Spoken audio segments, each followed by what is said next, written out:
Test, test, test. What's up, guys?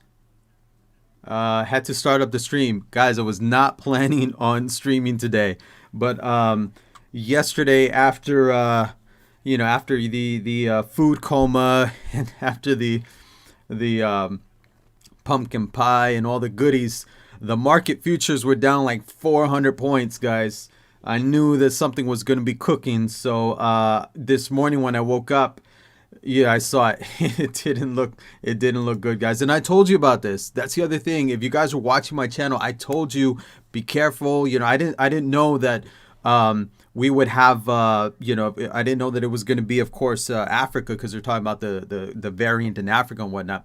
But I told you about energy and oil, and we're talking about Germany and Austria. Then this morning it's like, whoa, now Africa's in the mix. So that's all it took, guys. It's all it took for the market to get spooked, and boom, we got hit with 1,000 point drop. Which again, guys, I told you even last week, if you were watching me, hopefully.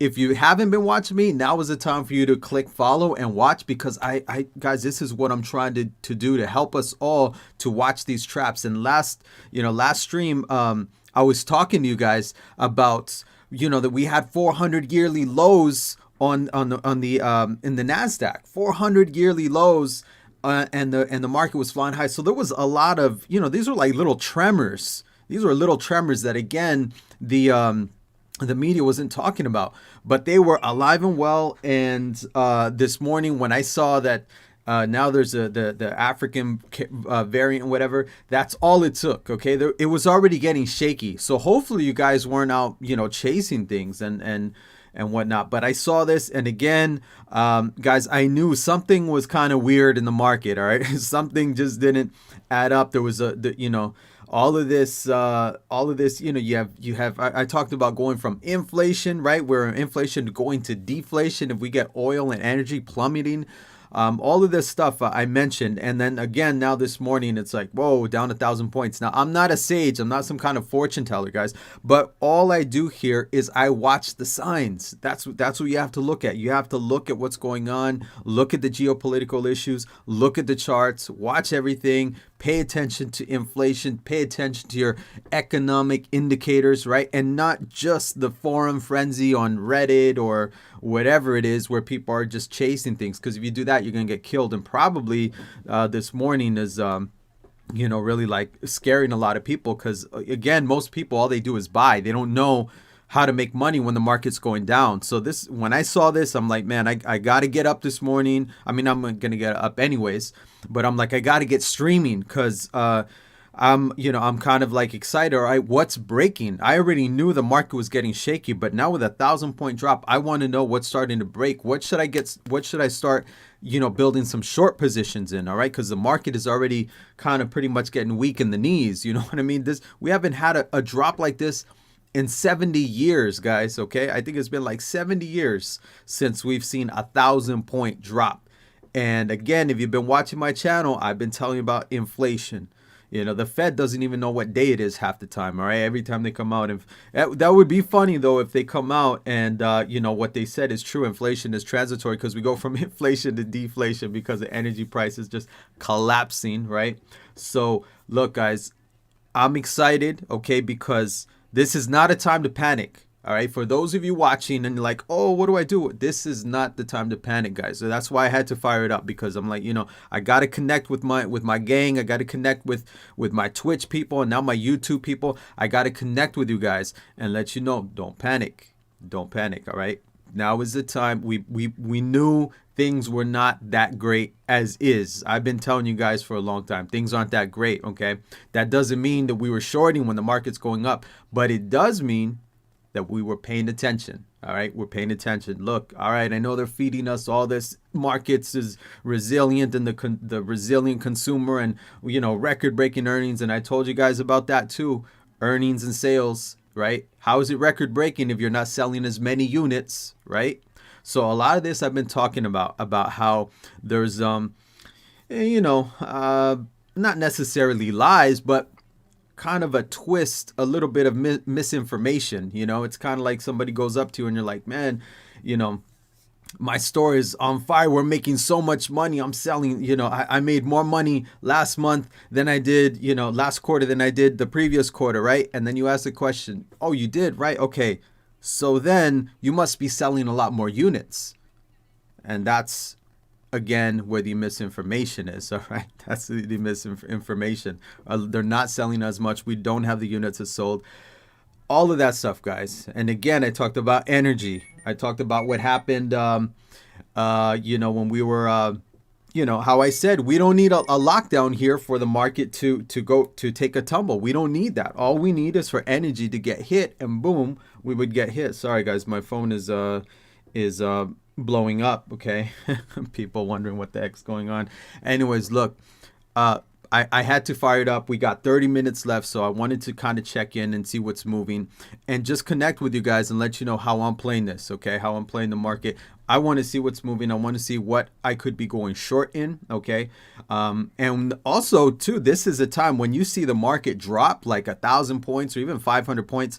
That's the time where you start looking at what's holding, right? You want to find that, you want to find what has relative strength, okay? So, again, I just fired up my computer, guys, and got the trading desk kind of just going on right now. So give me a second, because I know I gotta get the chat going, or else I'm not gonna be able to connect with any of you guys and see what you all are saying. So let me do that. Let me go ahead and open up the chat so that I can see it, okay?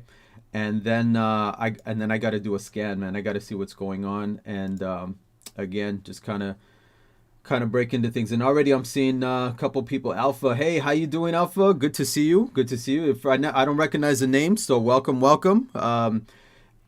We are about to get into it with the market. Sheeny, I had a pretty bad day. I assume so, man. I assume everybody's having a pretty bad day right now. Don't panic, okay? That's why I said, we're gonna get into that.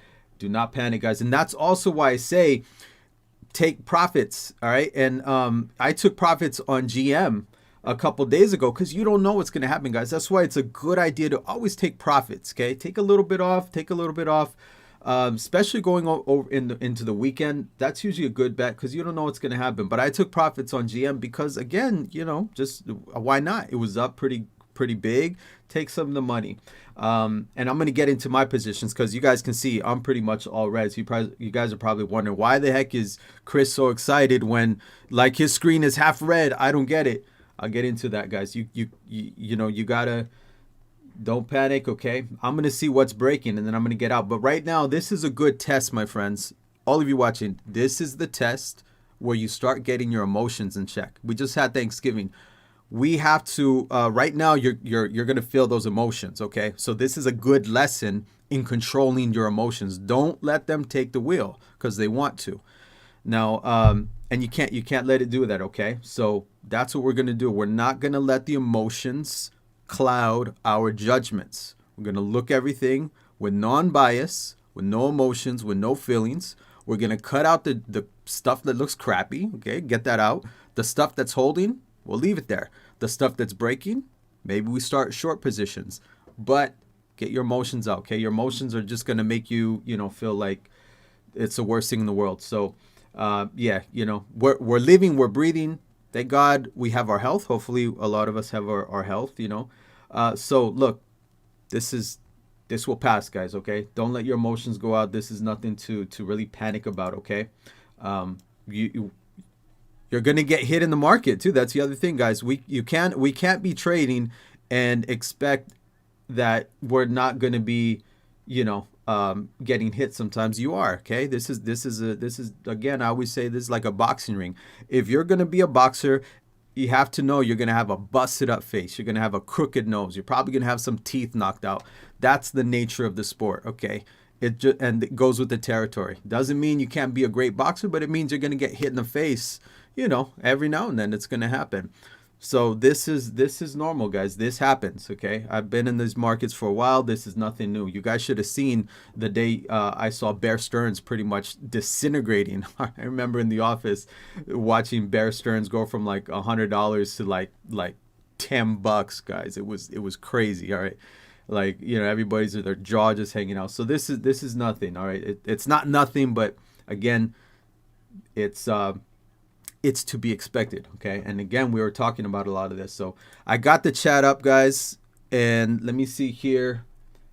I'm about to get into it and see what's cooking. Then we'll go into what you guys are looking at. But all right, so let's see here.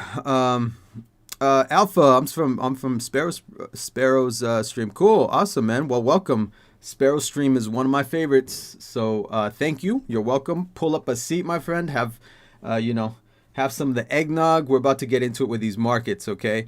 BFRI is banging. Okay, I don't know what BFRI is. Probably if this is one of a Sparrow's plays, it's you know, these small caps. I don't play them in. So I am not familiar with it, but let's just see, just to kind of kick it off. Oh, okay, yeah, just these are these pops, you know, these sleeping giants. I don't play these guys, okay? I make my money with the mega caps. This is how I do it. Okay, so let me see what's breaking today, guys, and we'll get into it. Bull option made 400 in gold calls. I was looking at gold. I've been looking at gold, bull. So gold was actually holding up. Got some relative strength there. So good deal on that, man. Congrats.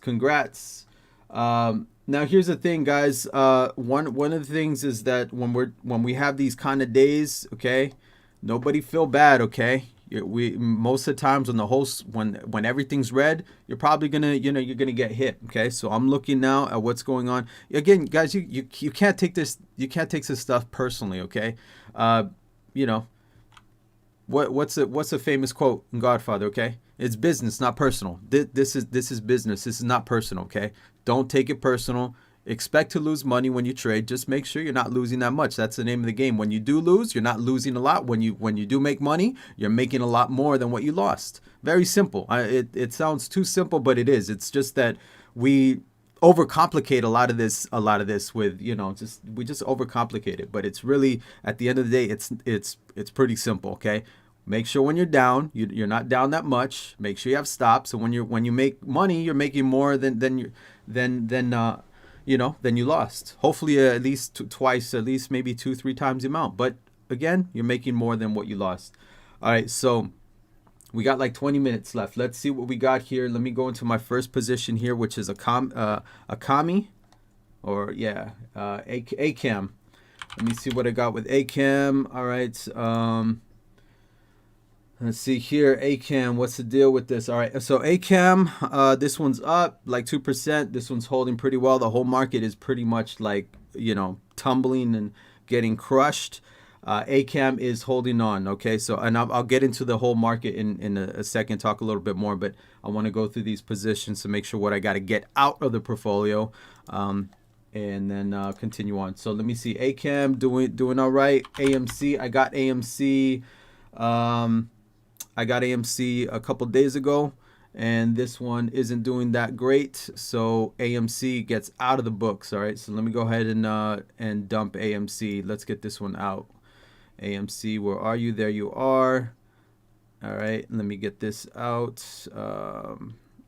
Got 180 shares on AMC. Again, doesn't mean I'm gonna not get into it, but look, while it's breaking down like this, okay, I'm out. Okay, I'm not gonna let this thing drag me down. Okay, I'm already down like 6%. That's good and plenty for me. Okay, so Monday, if it pops back up and it gets up here, then I'll get back in. But while it's under the 200, I want nothing to do with this stock, guys. I don't want nothing to do with it because it could just continue moving south and just, you know, I'm not going to let it drag me down with it. All right. So I'm getting out of this one and closing my position on AMC. AMC is off. Okay. So AMC out of the books. All right. Let's move on. What do we got? BBY. Guys, this is how you got to do it too. Okay. No feelings. Just straight up what's in, what's out. That's it. Okay. Don't just look at it and see what's breaking, what's holding. So BBY, I got into this the other day, guys, before Thanksgiving. All right, it's holding all right.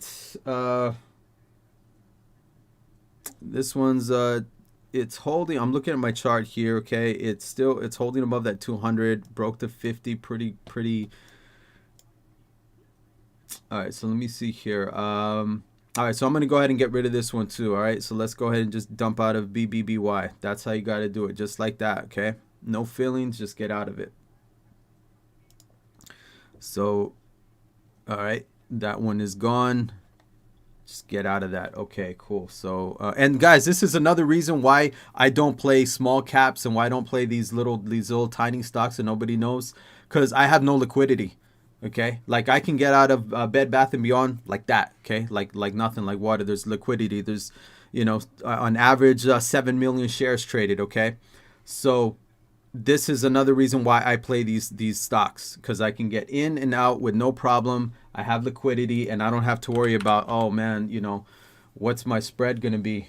I don't have to worry about that.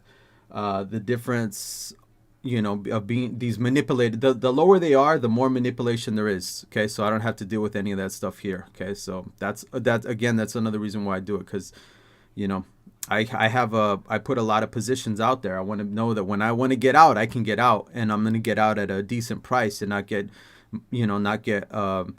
pretty much taken by the market maker. All right, so again, I'm going to look at the chat in a second, guys, but I got to go through my positions really quick here. Okay, this is basically like war. Okay, you got to just get in, get out. All right, so Caterpillar again. This is nasty. This is what happened today. I don't know if tomorrow we could come into the market on Monday, and again, everybody is off on Thanksgiving right now, right? A lot of people are at their vacation homes. When the big money returns, we could see this 1,000 point turn into a 2,000 point drop. Who knows? Maybe it could be up. Maybe it bounces. Okay, maybe you get everybody in there and the Fed starts buying up everything and comes in and rescues the market, and we're up 1,000 points. Right now, you don't know that we are in an environment where the market is like, you could wake up one day and it's down 500 points. You wake up the next day, it's up 500 points. And this is just normal business. This is just the way the market's behaving. So you don't know. There's a lot of just,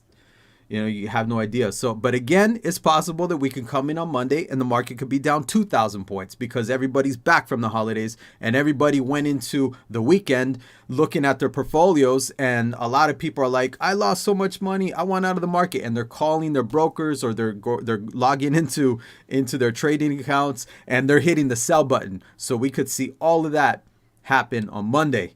And what could that do to Caterpillar? If I'm already down on Caterpillar, like this is 2%, all right, this could quickly be down 4% or 5% or 6%. So again, the minute it starts doing this, I'm out. Okay, I can always get back in. No feelings, guys. All right, no feelings. But I'm not gonna sit there in the corner getting beat the hell up because I just refuse to let go of the stock. No, thank you. I don't want that to happen. So I'm getting out of Caterpillar. Again, I don't like this. It's not good. It's not holding. All right, let's get it back over the 50 and then maybe I'll get back in. But I have no idea what's going to go on Monday. This looks pretty nasty and I want nothing more to do with this kind of movement. So yeah, that one, come on, let's get out of Caterpillar and call it a day on Cat. Let me move on to the next one. CCI. There's a lot of stuff that I think is going to be clipped out of the book. Okay, so CCI, not bad. This one's holding pretty good. Crown Castle. All right. Yeah, holding pretty well. Look at that. Okay, this one really didn't get shaken up by the selling. So this one, good relative strength. So I will continue to hold it. And yeah, I'll continue to hold on to this one. Let me go back to Caterpillar. Okay. Let me go back to this one.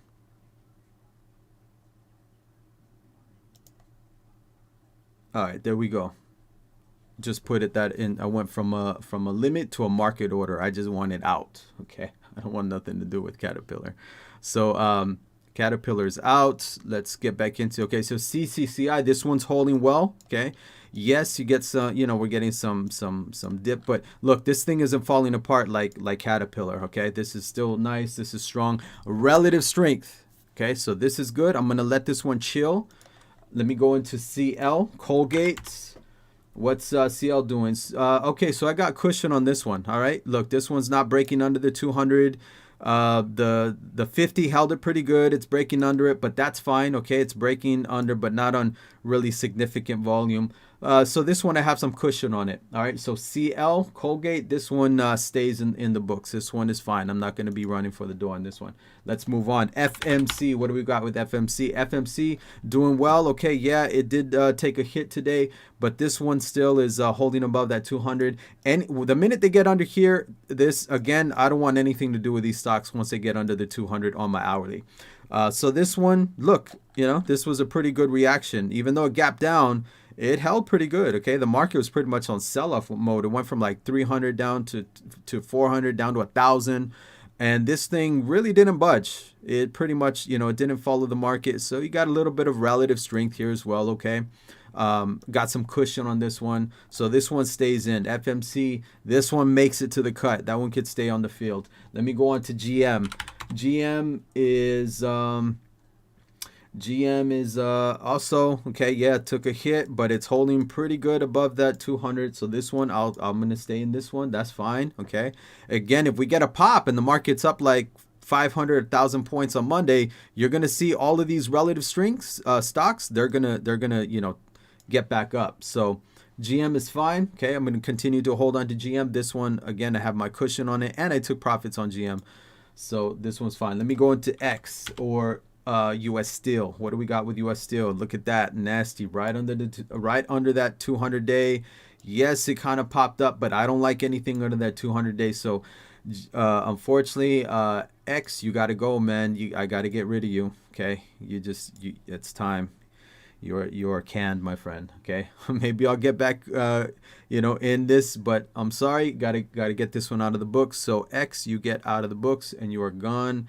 Let's go ahead and close out of the position of US Steel. Okay, so let me see here. US Steel. Okay. And now I got let me see what else is looking. Guys, I talked about shorting Halliburton. Okay, I was already looking at energy. I was already looking at shorting energy.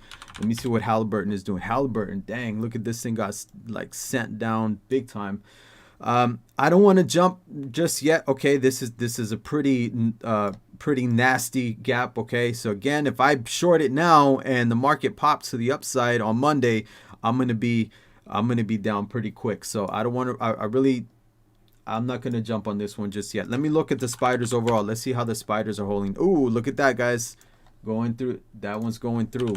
That one is going through on the spiders. Let me go back to the day.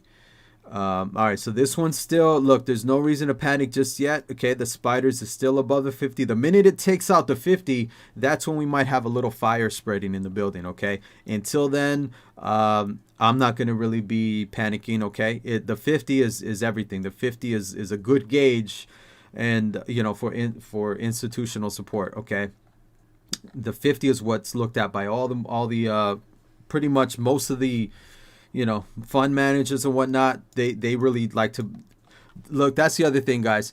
The crappier things get, people start moving from all these stocks that aren't working, and they get into stocks that are holding up or stocks that are doing well. And usually, what are those stocks? Those are the stocks that are above the 50-day moving average. Okay, that's it. So if you're in energy and you're like, damn, if you're in like banks, right, and you're like, everything I have, JP Morgan, HSBC, these things are falling apart, but I know that as as my mutual fund or as a fund manager, I need to have certain exposure to financials. So what are you going to do? You're going to move out of those stocks and you're going to go into something like Bank of America because it's above the 50. The money is going to seek safer and stocks that are holding up well. So, but eventually, like I said, all that selling gets into the leaders and it takes out the whole index. All right. And again, that's not me. That's Bill O'Neill. All right. So again, you got the great Bill O'Neill talking about this. And I tell you what, it holds true. I've seen it. So yeah, you're going to see a lot of that. But look at Bank of America. Okay. So gap down, still holding above that 50-day, man. It's holding on tight. That's crazy. It's holding on tight. So, but everything else pretty much breaking. All right. JP Morgan. Yeah, this one's under.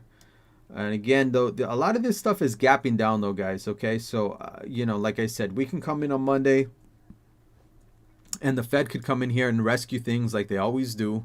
The Fed comes and buys everything up, and the market is back up again. So I have no idea. Okay, but I'm not looking to spread to it would be chasing, shorting something like this right now. It would be chasing, so I'm not going to do that. But okay, so I think everything looks good. Akami looks great. That one's holding. All right. CCI is holding. All right. It's still, it's holding. All right. It's fine. Holding. CC or Colgate holding. FMC is also holding, and GM is holding as well. All right. So okay. So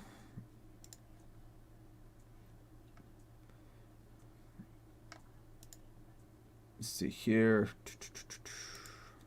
All right, so look here, guys. The big question is why is the market down so much? Okay, that's what the you know is this just some kind of a knee-jerk reaction? I don't know. It seems like there's a lot of it seems like this is a little bit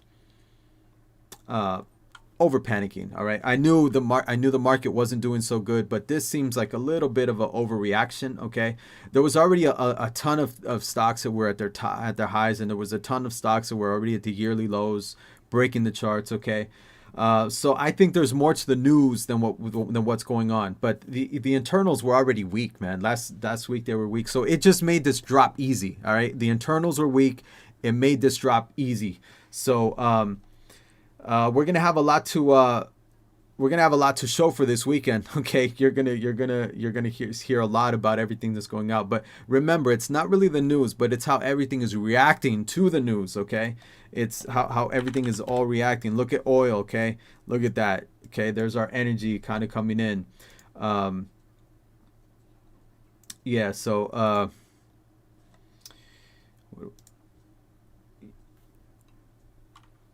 Let me see here, guys. So much for a quiet Thanksgiving weekend, guys. All right. Look at software, guys. Microsoft. Okay, still holding on pretty good. Microsoft really is not budging that much, considering the market's down so much. All right. So this is strong. Let's go to Apple. Okay. Apple taking a little bit of a dip, but still pretty strong overall, considering the move of the market. Okay. We got Oracle already kind of breaking through the 50. See the semis, Intel's been lousy. Let's go over to Nvidia, which has been king. Nvidia is just kind of holding as well. So a lot of stuff is holding. Look, guys. All right. So what I'm going to say to sum it all up, be careful. Okay. Just be careful. We're about to close in 5 minutes. So I had to come in and basically clip out everything that was just pretty much falling apart, and the things that was holding, I left it in the books. How's Amazon doing? Because Amazon is king. Okay. Amazon is down about 1%. This is hardly anything with Amazon. Okay. So a lot of stuff is looking pretty wimpy though. Okay. A lot of stuff kind of getting taken apart. Let me go into my, let's see, look at that. Okay, so check out the market in general. Okay, look at healthcare, nasty. Okay, communication sector, nasty. Consumer defensive, downtrend. Utilities, sideways. Technology, downtrend. Tech, materials, kind of struggling as well. Consumer cyclicals, downtrend. Industrials, downtrend. Real estate, holding, but still kind of, having a rough time. Financial services taking out the 50. Energy. You guys see the market? Everything is starting to crack, okay? We're getting like tremors now. And again, this was ripe for a 1,000-point drop. It didn't surprise me. I knew I knew, when I saw it, it surprised me that it was Thanksgiving weekend. That was a pretty messed up surprise, but again, I've been looking at all this. I've been telling you guys about inflation. I've been telling you guys about, all this stuff. So just be careful, guys, okay? Don't really don't be chasing anything right now. Don't make any sudden moves, okay? Nobody make any sudden moves. I really didn't want to buy or add anything. I just wanted to clear out of the stuff that was pretty much just kind of losing its crap, and got out of that. But everything else, this is pretty good. All right, so you got to chop it out, guys. You got to chop out those positions.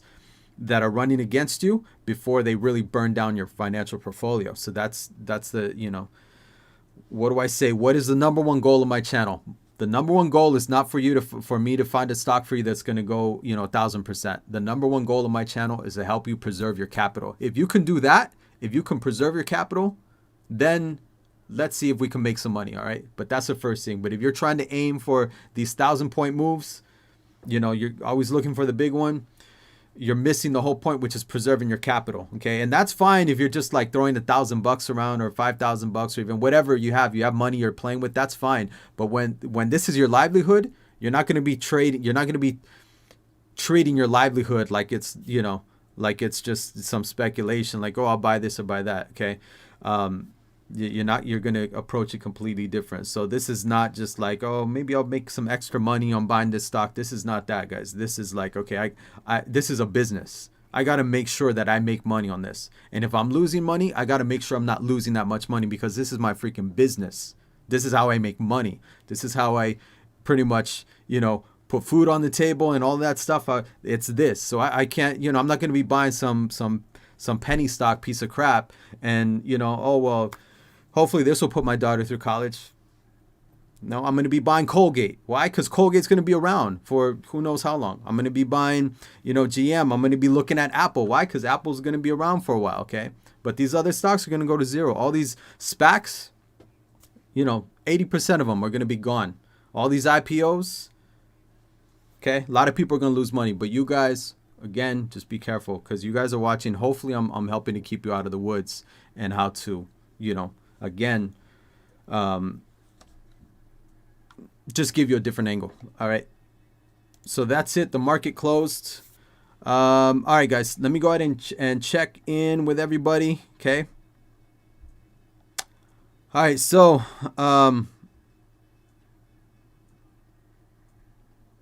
okay. So gold. Gold was another one. Okay. Gold was another one. Kind of breaking down. So yeah, let me see, guys. Matt, what's up, Matt? How you doing? Sly, what's up, Sly? Good to see you. Sheeny, so keeping my spy put, got it. Okay, so Sly call over slide doll. The oversold area on CL could still reflect on the upside, if I'm not wrong, right? Well, CL, again, look, CL is above the 50. All right, so that one's good. And it's holding above that 200 on the hourly. So look, with the market being down, like, again, what it is, like, what, let me see here. Let me see what else, anything really moved. All right. So, I'm trying to go into the latest movers, but anyways, guys, look, okay. So the market's down like what, 800 points, 900 points. All right. That's a big hit. That's like pretty much 1,000 points. And look at CL. Okay, really, yeah, it kind of just did that, but it really didn't do too bad. Okay, it didn't like just bust through the 200-day. It's still above the 50. So what I'm saying is I got cushion on CL. Okay, on I'm already looking at Colgate. Like, okay, so this right here, this 50, this pretty much is my stop guide for the most part. Okay. That's what I'm looking. I'm not going to be really long if it's under the 50, okay? Because that's where you get this. That's where you get these drops, okay? Right under the 50, and you get the runs above the 50, okay? Look, I've been looking at the 50, and this is not because of my own advice. This is my mentors who've been in this market for, they've been in this market years, man, like 40 years, okay? I trust these guys. These guys have seen the bull markets. They've seen, panic. These were the few guys who were calling out a lot of the .com BS. They were like, look, everybody was dogging on them because they would come out and they're like, look, a lot of these .com companies they're not gonna be around. And you know what happened? Everybody dogged them. Everybody trashed them. Oh, you guys are just bears. The market's on fire. And what happened? It all collapsed, and they look stupid. And my mentors made a lot of money. So I'm listening to them. I trust them. And what do they always? They always say, look at that 50. That's one of the things that have been taught by them. Look at that 50-day moving average. If something is under that, get the heck out, okay? Because mutual funds, fund managers, these are people that they know. These are insiders that they talk to. And if they're saying, yeah, I don't really want to buy anything under the 50, then I don't want to buy anything under the 50 either, because yeah, I may be buying 1,000 shares or whatever, but these guys are buying 100,000 shares. Okay, that's some real money. So if they're not happy with it, then I'm not happy with it. Okay, because I kind of want to ride right behind them. I want to kind of follow that big money, that smart money. That's what I want to follow. So whenever things go under the 50, that means the smart money is probably getting out. Okay. Probably getting out. That means that there's companies that are trading above the 50 that are probably a lot stronger than the ones under. And again, go back to JPM. Okay, this thing is kind of, look at this, collapsing, kind of, well, not collapsing, but look at this. This is having a really hard time trying to get back above the 50. Okay, it's kind of like, it's like somebody when they're getting their head dunked underwater. Okay, they're coming up for air, and the minute they come up for air, boom, straight back down under the water. Now, if you had to buy a financial, are you going to buy this stock here that's having a tough time just getting, above the 50, or are you going to buy Bank of America that's pretty much been above the 50 for the most part? Okay, you're a fund manager. You have to buy one financial. Which one are you going to buy? The choice is clear, guys. You're going to put your money on the stocks that are not breaking down. So the 50 again is a good gauge, and I always say kind of look at that, which is why I'm not panicking with CL, because it's above. I think pretty much everything I have is trading above the 50. ACAM, CCI, CL, FMC, GM. Okay. How about Caterpillar? I got out of Caterpillar this morning, or not even this morning, but like 30 minutes ago. Why? Look at what happened. Okay. First of all, the hourly looked like trash. Okay. This looked pretty nasty. And second of all, if you see here, look at that. Okay, it's already kind of cutting through that 50. So I don't want to stay. Look, if it bounces tomorrow, I could always get back in. But while it's not holding on to that 50, I want nothing to do with it. Because the minute they do that, this is what they do, guys. Look at over here. The minute they start struggling to stay above that, they fall. Okay, they take a crap. All right. So this is kind of like when they're basically holding on to the ledge by one hand. Okay, that's what, picture the 50 like pretty much a ledge. Okay, and they're like holding on. The minute they lose grip, you don't know how much they're gonna fall. They could fall fall down a few feet, or they can fall off the freaking mountain. You don't know. Okay, but this is a ledge. Right? So I try to go with that, guys. Yeah, I did take profits. Okay. But look, I got hit, man. I got hit like pretty much everybody else did this morning. We all got hit. If we were long, like, it's just I don't know who's not going to get hit when you're down 1,000 points. Okay. It's kind of like, you get the, I love analogies, man. I'm sorry, but I love them. It's like you go into the pool, right? And you have the kid that pisses in the water, he pees in the water. We're all gonna kind of, be tainted in a way if we're all in the pool. Doesn't matter if you're across the pool or right next to the kid, you're kind of, you're going to get a little that, kind of in your water, so to speak, right? Same thing with these stocks, guys. When they do 1,000 point, you're going to feel it in some way or form if you're long. So don't feel bad, guys. This is normal. Okay. Just again, in days like this, you want to control your losses. Okay. You want to make sure that you're not getting into things that are falling apart, because you don't know what could happen Monday. So that's what I did right away. Okay. But yeah, no way I'm expecting I'm going to walk in and see my portfolio all green on 1,000 point drop day. Not going to happen, guys. Okay. But the thing is, the other reason why I'm kind of like smiles and I'm not really, kind of like down in the dumps is because I already know when to get out of these stocks. I'm already kind of like, I've already accepted the risk. You see what I'm saying here? That's the thing. I've got into my position knowing that if things go south, I know what I'm going to lose. And I've already accepted that the minute I got into the trade. So when days like this happen, all I'm looking at is, okay, I know that I'm down on these positions. Am I down, did I get stopped out, or am I pretty much, is this pretty much where I get out? And so that's it. It's just like, okay, yeah, this one's pretty much down. I knew that if it would be down this much, I would get out of it. And, so this one didn't work out. Next trade. No, it's business is not personal. Next trade. All right. So this one didn't work out. Get into the next one. Eventually, I know I'm gonna make money, because again, my winners are still a lot bigger than my losers.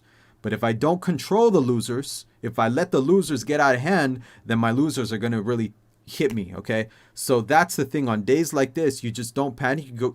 If you already know that, look, I'm gonna trade this stock and I'm giving it 5%. If it drops 5%, I'm out of it. Then on days like this, you're not getting surprised. You're just looking and seeing, okay, did it hit 5%? It did. All right, cool. So I'm out of it. But you're not like, oh dang, it's down 6%. Maybe I'll wait. On Monday, maybe it's the market's gonna pop and it's gonna come up. There's a gap right above me, so maybe I'll just wait and let it fill the gap and then I'll get out. No, you're not doing that. Don't have a conversation with your losers. All right.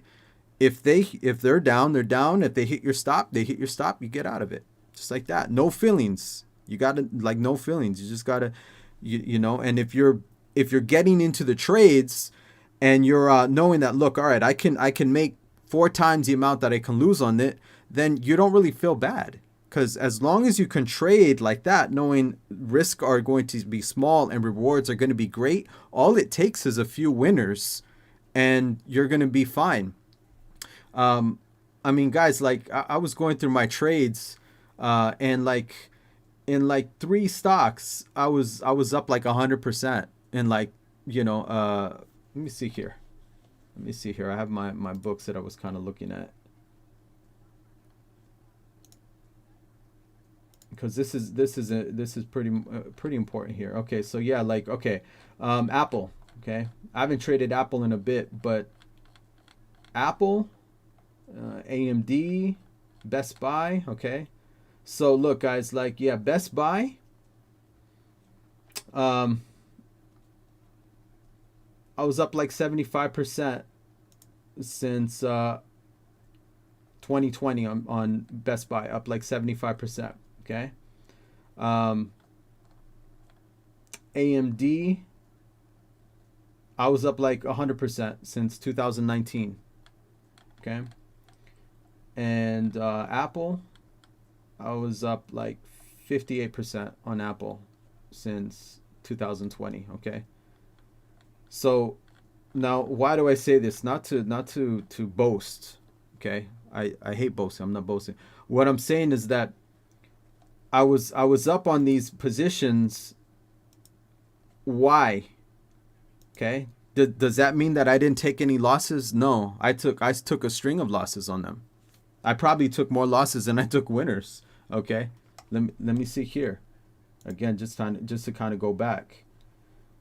Yeah, guys, I took a string. Okay, look, Best Buy, a string of, like, I think I was like 40% right in 2 years. Okay, I was trading Best Buy, and I was only right about 40% of the time on Best Buy. Okay, so that means I was wrong 60% of the time. 60% of my trades were losers. Okay, but my 40% winners finished overall up 75%. Okay. My losers were like 1%, 2%. I think the most was 6%. I'm looking at it right here. The most that I took on Best Buy as a loss for the year was 6%. Okay. And what was my biggest winner on Best Buy? 52.59%. Okay. 6% down, 50% up. That's what you do, guys. You have to, again, you can make these trades over and over and over again. Just make sure that your risk is always small. Then it doesn't matter if you're right half the time. If you're right half the time, you're going to have a hell of a year. But even if you're up, like, I mean, even if you're just right only 40% of the time, again, guys, 75%. Okay. I was only right 40% of the time trading Best Buy, and I walked away with 75% in my pocket. Okay. And again, it's not like I'm some sage. Oh, I'm reading the market correctly. No, what I'm doing is I'm balancing. I'm just making trades that have a good probability. Okay. A high probability. I want to make sure that if I get in the trade, that my winners could be pretty large. So again, on days like this, you don't panic. If you're down, you take it and you get into your next trades, okay? And now I'm looking into going short. But guys, I'm talking a lot. I just want to make sure that none of you guys are panicking. Just to sum it up, all right? Don't panic, guys. there's going to be trades. As long as you control your losers, you'll be fine. Okay, I promise you. As long as you control your losers, we're all going to be fine. Okay, but just don't panic. Don't have a conversation with your losers, and don't let your losers stick around when they're already failing on you. Okay, if they're failing on you, make sure when you're making your trades, you have your your levels, your stops. When they hit the stops, just get them out. Okay, get them out. If you've lost a lot of money and it's really kind of affecting you, because sometimes it happens, right? If it does that, then you know what? Don't trade. Okay, don't trade, or trade light. And the next trade you take, trade lightly. Okay, until you get your confidence back up. Okay, but you don't want to let this affect your emotions and your psyche. Okay, you really can't. I mean, look, I'm down. I'm going. The market's down 1,000 points. I pretty much was red on all my positions. But I'm going into the weekend like whatever, okay? Whatever. I'm still going to have a great time with my family. Had an amazing Thanksgiving. Got a great channel. I love being with you guys. Monday's going to come and there'll be more trades, okay? You just don't want to let these things burn down your financial portfolio. That's it, okay? If you can do that, again, capital preservation is the number one thing that I'm trying to teach you guys. If you can preserve your capital, then that's good. Okay, that's step one. Then step two, let's make a little bit of money. All right, let's take it like that instead of trying to find these 1,000-point moving stocks. Anyways, said too much, guys. Let me see how you guys are doing. Man, I'm down like 10% too. Disputed, what's up, Disputed? Thank you so much for the raid, my man. Appreciate that. All right, so yeah, guys, I need to catch up. Okay, mRNA, yeah, we'll chart that. Let's look at that. Met, my friend keeps telling me to go into DoorDash. Didn't get hit. MRI didn't get MRI. Of course, all those stocks are really not going to be getting hit because everybody's going to be putting their money there. Don't chase, guys. Okay. But that's what happens on days like this. Everybody's like, "Oh, we got to put our money back in the financials, and they need to save us all with another vaccine." All right, so now like we have a new variant, so it's a game of cat and mouse, and it's like, okay, so now the new variant, none of these vaccines work with it, so of course you're gonna see people putting their money back into the pharmaceuticals, and pretty much those are going to be like what they're planning on to be the savior of the market. Whatever, guys. I have no idea, okay? But that's the logic of the market. It's business, so that's right, Matt, okay? Again, Godfather, man. It's the Godfather, okay? It's business, not personal. Business, not personal, man. So down like 10% too. Met says, I traded Apple, AMD, Nvidia for that big pump at Tuesday. I think I was up 20% the whole portfolio, and today down 10%. So I'm back the same amount. Yeah, man, you and pretty much all of us. Okay, we're all kind of there. Sheeny, sorry about that, man. So I apologize for my aggressive bot. I guess it didn't like the language. Yeah, man. I got my daughter watches the channel, brother. My daughter watches the channel, so I gotta put some of these. I gotta put the curse word blocker on it. Sorry, man, but yeah, I got my daughter on the channel, so that's also why I don't cuss, guys. I really don't. In general, I don't really use foul language. And if you use it, I don't care, but I just don't use it also because I don't want my daughter walking around speaking like daddy. She already does, man. Some of these phrases that I'm saying all the time, she says them too, so apologies for that, man, but it's all good, man. All right, so and you're green with 60% losers. Yes, Matt, I am green, man. That's the thing. You can be green, okay? Make no mistake. You can be wrong the majority of the time and walk away pretty good money in your pocket, okay? You definitely can. And the secret, it's very simple. Let your winners ride. Seriously. That's the only reason why Best Buy, I was up so much. I let Best Buy just take off, okay? And when it would break down, when it would start falling, I would pull the plug right away. I would just get out of it. That's kind of the thing. And again, it's so simple, guys. It's so simple that it's almost too simple. The problem is us. Human beings, us, our emotions. We're the problem. We overcomplicate things. Okay, we start looking for the secret indicator. We start looking for the holy grail. We start looking for these things, right? We overcomplicate it. It's kind of like it's like working out, guys. How do you lose weight? How do you lose weight? You eat less, you work out, okay? You don't eat junk food, okay? You eat well, you work out. You sweat, right? You go out, you work, you get on the treadmill, you get on the bike, you go to the gym. I guarantee you, if you go to the gym every freaking day and you eat pretty damn healthy, you're probably going to lose weight. I mean, that's like everybody knows it, right? It's simple. We all know it. But why is it so hard for people to lose weight? Because of us, because of our emotions, because of our bad habits. I know I want to lose weight, but I don't want to go to the freaking gym. Okay? I don't want to go to the gym. Maybe I'll go tomorrow. Okay? I know I don't want to lose money in the market, but I don't want to sell my stock that's down 5%. I don't want to sell it. Maybe it's going to come back. I'm going to keep it in the book. And then your 5% turns into a 10%. Your 10% turns into 20%. And at that point, you're never getting rid of the stock. And it goes down 50%. You're done. Okay. It's simple. Cut your losers. The minute they're down, they hit the stop. Get out. Cut them. But again, it's like losing weight. It's simple. We all know how to do it. But the problem is that our emotions prevent us from doing it. It's our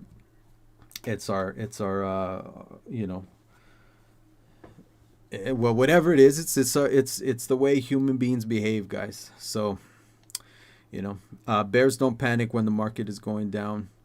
Yeah, well, I mean, and again, like also too, I'm not saying the market is going down, Bull. I don't know if you kind of feel it's going down. I don't know yet. It could be. I know that there's a lot of things that are breaking. All right. I know a lot of things aren't looking good. I know we had 400 yearly lows last week and the market was at an all-time high. Again, we know that there's a lot of, we're having little small tremors. All right. We know that there could be an earthquake coming, right? We feel these things. But again, the spider is a gauge. Okay. Don't panic just yet. It's not like, oh, I'm going to sell everything and go short now. Okay, I'm a bear, but I'm also a bull. I'm whatever the market is doing. All right. So right now the market really isn't necessarily in bear mode. Okay, we had a pretty ugly day, but look, we're still above the 50. All right. It's not like it's taken out it's not like it's over here. Okay. Now if it was over here, this is when I would say, okay, yeah, maybe it's. All right, I'm gonna start putting shorts, okay? And look what happened; it kind of came up. But the thing is that we're still above the 50 on the S&P, so I'm not, like completely in bear mode just yet because we also know the power of the Fed. We also know that the Fed will come in here just like they did right here and push the market back up, okay? And the Fed can print as much money as it wants. It could print infinity and bring them. It could buy up the whole freaking market if it wants to. So we got to be aware that the Fed they do these things. And so, do you think that the Fed right now is printing and buying up stuff? Absolutely. Okay. And on Monday they're going to be doing it hard. Okay. They're going to try to get this thing back up to these highs. So that's why I'm not like, oh, I'm a bear just yet, because again, overall we still got a pretty good trend and we're above the 50. So I'm not panicking just yet. This is, and I wouldn't. That's the wrong word. I'm not in bear mode just yet. Okay. How about the Dow? Look at that. This is something different. Okay. Straight through the 50 on some pretty nasty, ugly volume. This is a little bit different. This I am in probably be more in bear mode. Okay. This is pretty nasty, man. Not good. Let's see the Russell. Look at the Russell, guys. Oh my gosh. Look at all that nasty selling volume straight through the 50, gap down through the 50. This is ugly. So, Bull, maybe you're right, man. Maybe I should just go straight into bear mode, man, because this is pretty nasty, guys. But look, the S&P is where, again, once it does it through the S&P, and they're already all taken out. The Dow is taken out. The Russell's taken out. All we need is the S&P to be taken out, and then it's then it's short time. Okay. But I'm already looking at shorts. Again, I just didn't want to short anything today because you don't know what could happen. I know that over the weekend, they're going to be calling emergency meetings and they're going to get in there. And come Monday morning, the Fed is going to be in there buying all kinds of stuff. They're going to buy the whole freaking market. Okay. And they may pop it up. Okay. I have no idea. So I didn't want to go short just yet and then get caught. And then on Monday, the market's like up 5,000% or 1,000 points. And now I'm down on all my positions. No need to jump just yet, okay? Opportunities are going to come every day. So all I wanted to do today was just, basically clear out of stuff that's already pretty much getting weak in the knees and, stuff that could potentially drag me down. Want to get out of that. Again, like Caterpillar, okay? Again, look at that, okay? And Caterpillar, that's another one. No need to apologize, Sheeny. You're good, man. You're good. Like I said, I don't mind people, I'm not one to tell people what to do. I don't, live and let live. That's my philosophy, man. As long as you're not bothering me, you know what? I'm not going to bother you. So I don't, I just put it again because my daughter's in the, she comes in the room all the time. She's always watching daddy and, you know what I mean? You have kids, so you understand.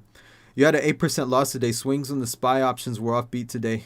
I was asking you, did you take profits on X? I'm kind of sad it didn't hold out. I didn't take profits on X, man. I didn't take profits on X. I wanted to move a little bit more, and I did not take profits. And so I should have. I told you, and again, I should have taken my own advice. But I didn't, man. I should have took profits on a lot of things.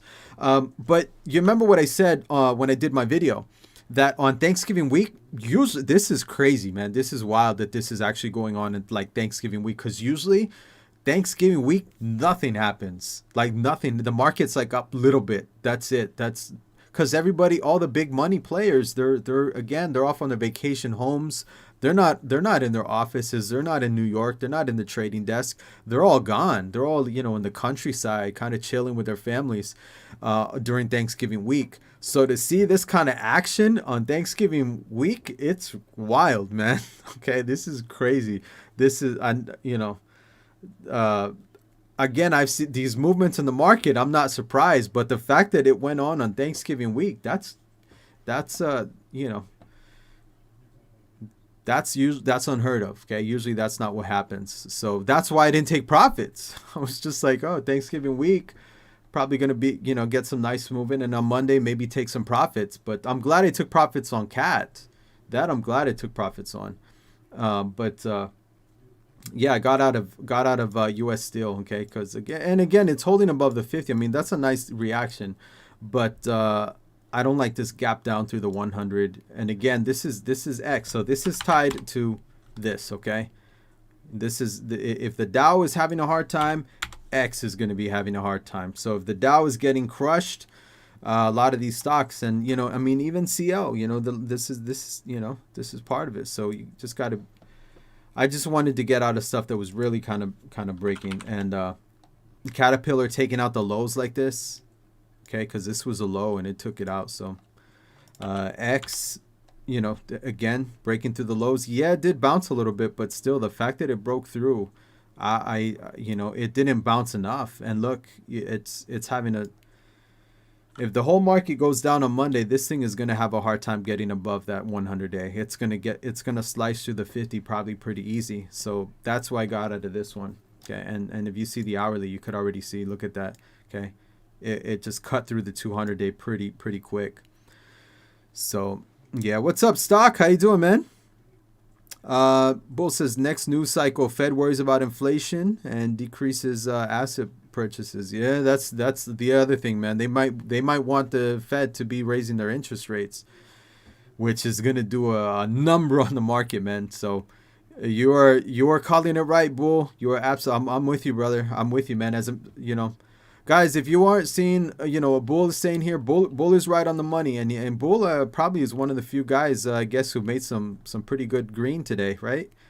You made some money down $400 in gold calls today, and you bought puts on the market. Okay, max loss $400, max profit $5,000. Bull is on the money, guys. That's how we want to be trading. That's how I want to be trading. That's how I try to trade, and that's how I do trade. All right. So that's the thing. Your max loss is zip, not much. So yeah, Bull, I'm with you, man. Guys, listen to Bull. He's speaking some facts here, guys. Stock says all I had to do was a stream on how to build a short watch list, and here we go. Man, what did you do, Stock? You took down the market, man. Just a watch list. Stock's another one, guys. Has a channel, and he's been playing the market. So Stock, how'd you do today, man? You make some money? Shini says, at least it wasn't a huge loss. I wasn't liking how it was breaking down. You were also needing to let this run more. Yeah, that's the thing, Shini. You had a pretty good run, man. So you know what? Overall, this is good. Your runs are big. All right. You just want to make sure now that your losses are not big as well. Your losses are small. So, yeah, man. Don't lose heart. Okay, Shini, you're in the fight, man. Okay, I know you're gonna do good, man. All right. I know. Okay. We all gotta keep our mindset, okay? Not panic, and most of all, not let our emotions start getting to us. That's number one, guys. Do not let your emotions get to us, okay? Preserve your capital so that you live to trade another day. Preserve your capital, because if you're putting it all on the, if you're like YOLOing into stocks, and pretty much today you could be wiped out. That's how quickly you can go from, enjoying trading the market, watching the market, to like you're out of the game because you're YOLOing all over the place. Okay. I didn't even look at what crypto was doing. I don't. How's crypto doing, guys? I didn't even see. Let's see what crypto is like.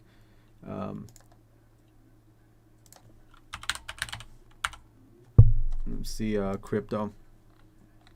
Is crypto really moving? Yeah, crypto kind of got hit a little bit today too, huh? What, down 8%? All right, so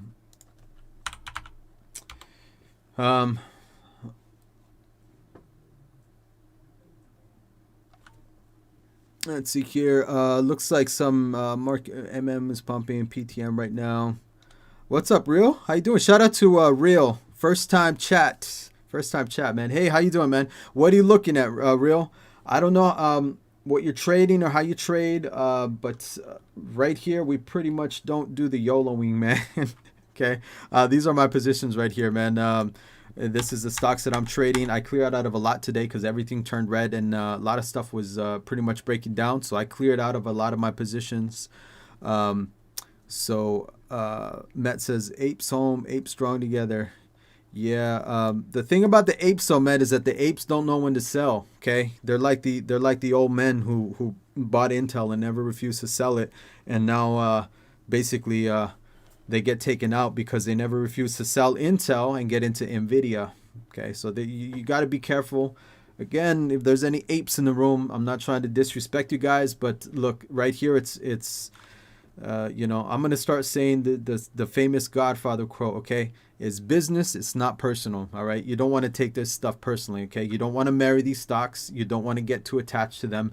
And the biggest thing, guys, you need to know when to sell. I mean, some of these guys are like, yeah, this thing is going to the moon. We're gonna be millionaires.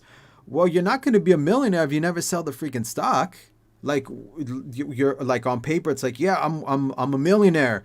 Well, okay, maybe you are right now, but if you don't sell the stock, you're not a millionaire. You may be a millionaire today, and tomorrow, if it goes down, 50%, you're no longer a millionaire because you didn't, so you got to know when to sell, guys. Okay, you got to know when to sell. You got to, again, that famous Kenny Rogers song. I'm not a country fan, but I love that song. Know when to hold them, know when to fold them. All right, this is one of the few country songs that I actually do like because it's like pretty much the theme song of the market. All right, you got to know when to hold and when to fold. All right, you got to know when to buy, when to sell, and most people get killed because they don't know when to sell. Second of all, they don't know how to short. That's the thing, and that's the thing that I'm trying to teach you guys here, how I short these markets. So yeah, down 9% on Bitcoin. So, okay, so you're a day trader. Got you, brother. Okay, well, welcome, man. We don't day trade here. I'm a swing trader.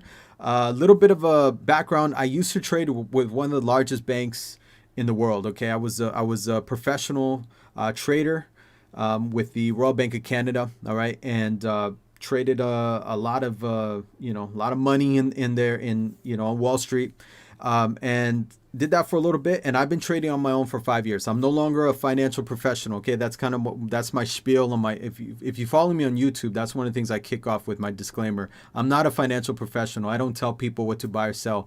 But what I do like to do is use my experience. Again, I've been in these markets like 15 years, man. So I use my experience to try to help you guys to see the way the banks are trading, the way the big money is trading, and kind of give you guys a little bit of an edge. That's how I trade. And I show everything that I'm in. These are my positions right here. I'm in Akami, CCI, Colgate, GM. This is what I buy and sell, and I put it right there. This is what I'm in. This is my book, and I share with you guys what I'm doing, and again, the whole point is to try to give you guys a little bit more of a different angle on looking at the market, because there's plenty of people that are going to tell you what to buy. Everybody in the world is buy this, buy that, buy that. I want to try to tell people, okay, when you buy, the most important thing is knowing when to sell. Okay, that's where you make your money. You don't make your money on the buy. You make your money on the sell. Okay, and again, very few people know when to sell. So today I sold out of a lot of my losers. Okay, I just got out of them because you want to take small losses. So I just cleared out of that. And again, I'm still pretty red in my book here, man. Okay, but these things have more cushion. Okay, so that's the other thing. You don't let your emotions get in the way and you start panicking and just come in and sell your whole book and sell stocks that again are holding and that have cushion. So let's see. You trade small mid cap momentum, diamond hands, diamond holds, real mean, locked up hands. Yep. I swing in my Roth. Cool. Okay, cool, man. Last swing was apps before the last drop. Shinigami, I needed that short info market move. Looks good for shorts. Yep.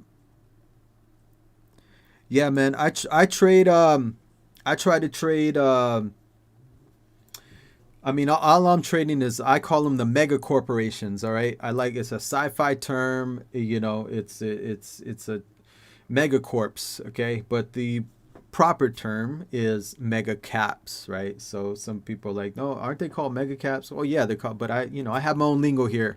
All right. I have my own lingo, and so I trade the mega corporations. All right, Starbucks, again, CCL, all the stuff that basically all the corporations that pretty much own us. Okay, that pretty much get a little bit of our paper. Okay, Target, ExxonMobil, Apple, okay, Nvidia, all these boys. This is why I like trading, man. I like trading all these corporations that, again, they're going to be around. They're pretty much going to dominate, the globe. And they'll be around. So I know these companies are going to be around for another good 50 years. So that's why I trade them. And they're highly liquid. Okay, I can get in and out very easily, and I don't have to worry about some hedge fund basically manipulating the stock. These are just too heavy that you can't do that. So they don't get a lot of manipulation. The big boys, exactly. Yep. Guys, I think what I'm going to do is do a little bit of a scan and seeing what's because everything was breaking. But again, now is not the time to short because everything kind of had a knee-jerk reaction. And just to give you an example, okay, let me see here. I've been wanting to short Halliburton. I was looking at shorting Halliburton, man, and I was like, man, I can't wait to get this thing on the short. And I had the sell button ready for Halliburton. Okay, so why didn't I short today? Halliburton is down 6%. Why the heck didn't I short? Well, because exactly it was down 6%. Okay, I was looking to short. Now I'm looking. Let me go to the day so you guys can see what I'm talking about. The minute it took out the 50, I was already like, when am I gonna short this thing? All right, I'm already like pretty much rubbing my hands together like the mad scientist. When am I going to short this thing? So I was looking already like, all right, great. I know energy is going to have a tough time because you have all this stuff geopolitically going on in Europe. Okay, and this was even before the African variant, man. So I was already looking at it like, okay, this looks This looks good to short. Okay. So, and I was looking at last trading session. So what I wanted to short it though, I wanted to take out this 50 again, and right here is where I was looking to short. Okay, when it was a down about maybe 2-3%, boom, then I would have got in here. Okay, but what happened today? It was down like 7%. So I don't want to short it when it's like gap down like this, because I know if I short it here, again, look at your stochastics. They're already down. What are my stochastics? My stochastics are down. You guys can see like 8, 9, and 13. Okay. These are like, it doesn't even have much room to go anymore. What's probably going to happen from here is it's going to snap back up to the upside. See, whenever they get under the 20, that's, they come back. Okay. So I want to short up here when they're above that 80% line. So if, Halliburton would have started breaking this 50-day moving average on volume like this, I would have jumped in right here and shorted it. But it never did that. It just basically gapped down to the downside. So on Monday, what could happen is this stock can, with the stochastics and everything, it could pop back up to the upside. So I could be down a good 5% if I shorted here. I wanted to short it here, not here. You see what I'm saying? And that goes into the next thing I should say, guys. And I want to do a video on this. If you're not following me on YouTube, guys, do me a favor. Go and follow me on YouTube, because I'm going to do I'm going to live stream like maybe 2 times a week, maybe 3 times a week. But I'm going to be doing a lot more YouTube videos, like, maybe a few throughout the week, where I basically talk about what I'm trading and how I did and all that stuff. So I want to do these videos more frequently on YouTube. So if you're not following me on YouTube, follow me. Because one of the videos that I'm going to talk about is timing, okay? Because a lot of people are like, what could I do to be a better trader? I'm going to tell you, timing is everything. Timing is it's everything. It's a key to success. It's the reason why, Jeff Bezos is where he is. Timing, right place, right time, right people.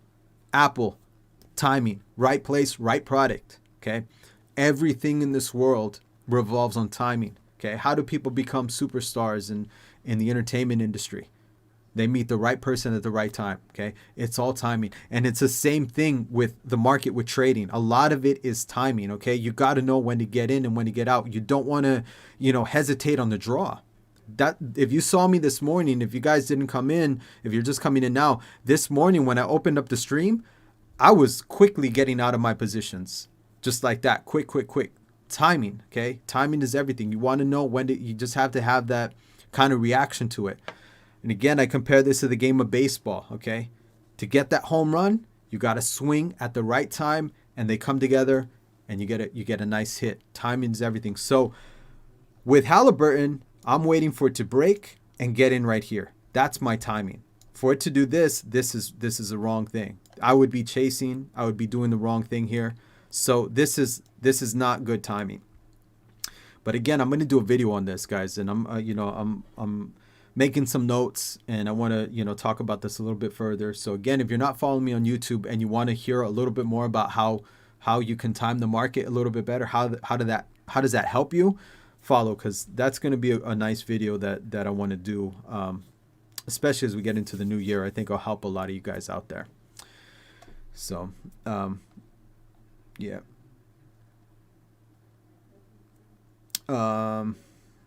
Disney continued. Disney's been getting hit, man. Disney has been. Sheen, you remember when I was I know you probably remember, man, when I was shorting Disney. This is another example on timing gone wrong. Okay, I should have stayed short on Disney. I should have stayed short, man. Everything was telling me to stay short. Okay, but I was trading a little. I was over trading. Okay, but Disney, I should have been shorting this thing and not got out of it. Okay, would have had a nice amount of money on Disney. Some nice runs, good 10% probably. Just like Datadog. Okay, got out of this one too early. But this is not about doing the moonwalk, guys. The market moonwalk. All right, this is not about that. About you looking at. It's about learning from the past, though. Okay, that's why we say keep a journal. Keep a trading journal, okay? Because that trading journal is going to help you better than anything I can say, better than probably anything.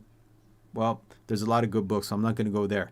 But it's going to help you immensely, okay, when you keep a trading journal. Because what it's going to help you do is keep a track of your history, and you're going to start learning from your history, okay? And again, that saying is true. If you don't know your history, you're going to repeat it. So how do you know your history? You keep a trading journal. You keep a history of your blunders, all right? Of your bad trades. Those you don't be ashamed of them, guys. Your bad trades, that's where the lesson is to be learned, okay? Because your bad trades, that's what's going to help sharpen you up as a trader. And if you're keeping that trading journal, you're going to know last time I took a 10% loss on this stock was when I made these certain mistakes. And so you're going to probably make them less frequently. Okay. And eventually you'll get to the point where you're not going to make them at all, because you're going to write it down so much that you're going to know this is just lousy. Every time I do this, every freaking time I do this, I always lose money. So I'm not going to do it again. I have 5 journal entries where every time I do this, I never make money on it. So I'm done. I'm not even going to add this to the list. I'm just not going to trade that same way. And you learn, you start learning. Okay. You learn from your history. So again, if you guys aren't keeping a trading journal, keep one, guys. It's gonna help you. It's gonna be gold. So TWTR, Twitter. Yeah, Twitter's still falling by the wayside though, man. This thing's still getting sold off. Twitter. You know. Did kind of, the fact that it's kind of held a little bit considering the sell-off, that's kind of neat. That's kind of neat, but yeah, still way far from that 50, man. You're looking at like 20% from the 50. So this thing is still pretty much dead in the water. It needs to come back. Still has a lot that it needs to kind of eat through and chew through all of this stuff before it even is anything to really talk about.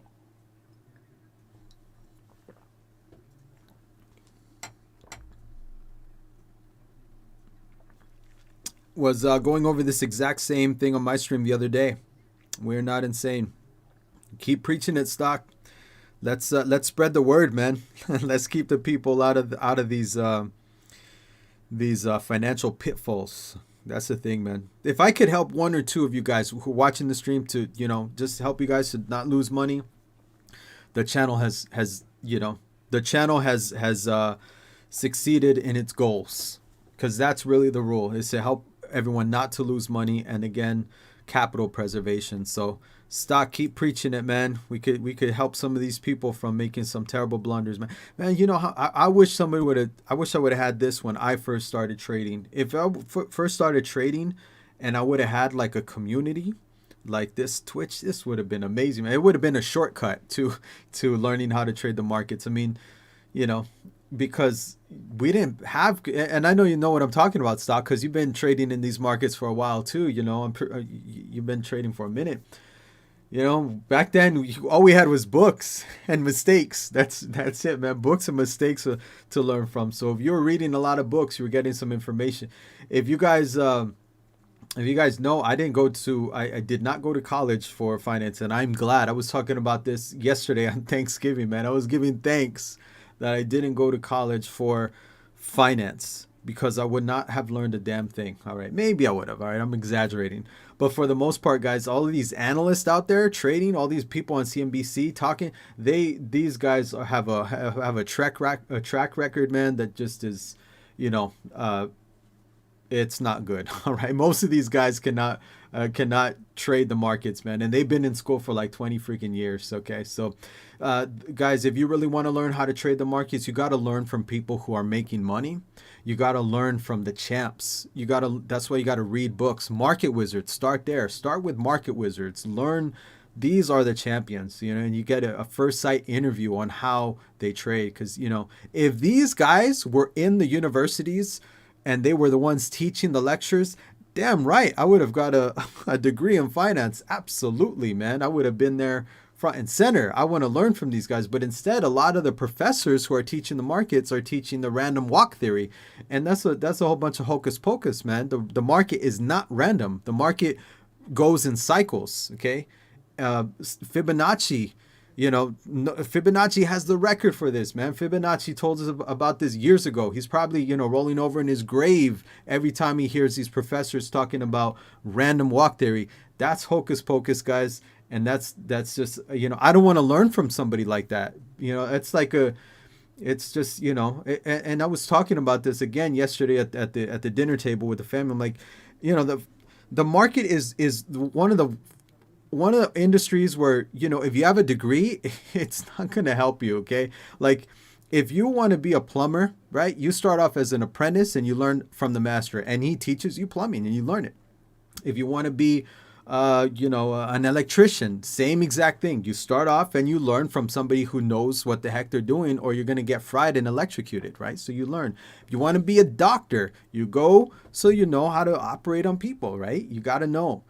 But for whatever reason, man, when it comes to finance, you go to school and it's like, I know so many people who got burned with their financial advisors, and these are people who went to school for it. It's like, this is one place where the degree does not necessarily line up. You don't really know what you're doing.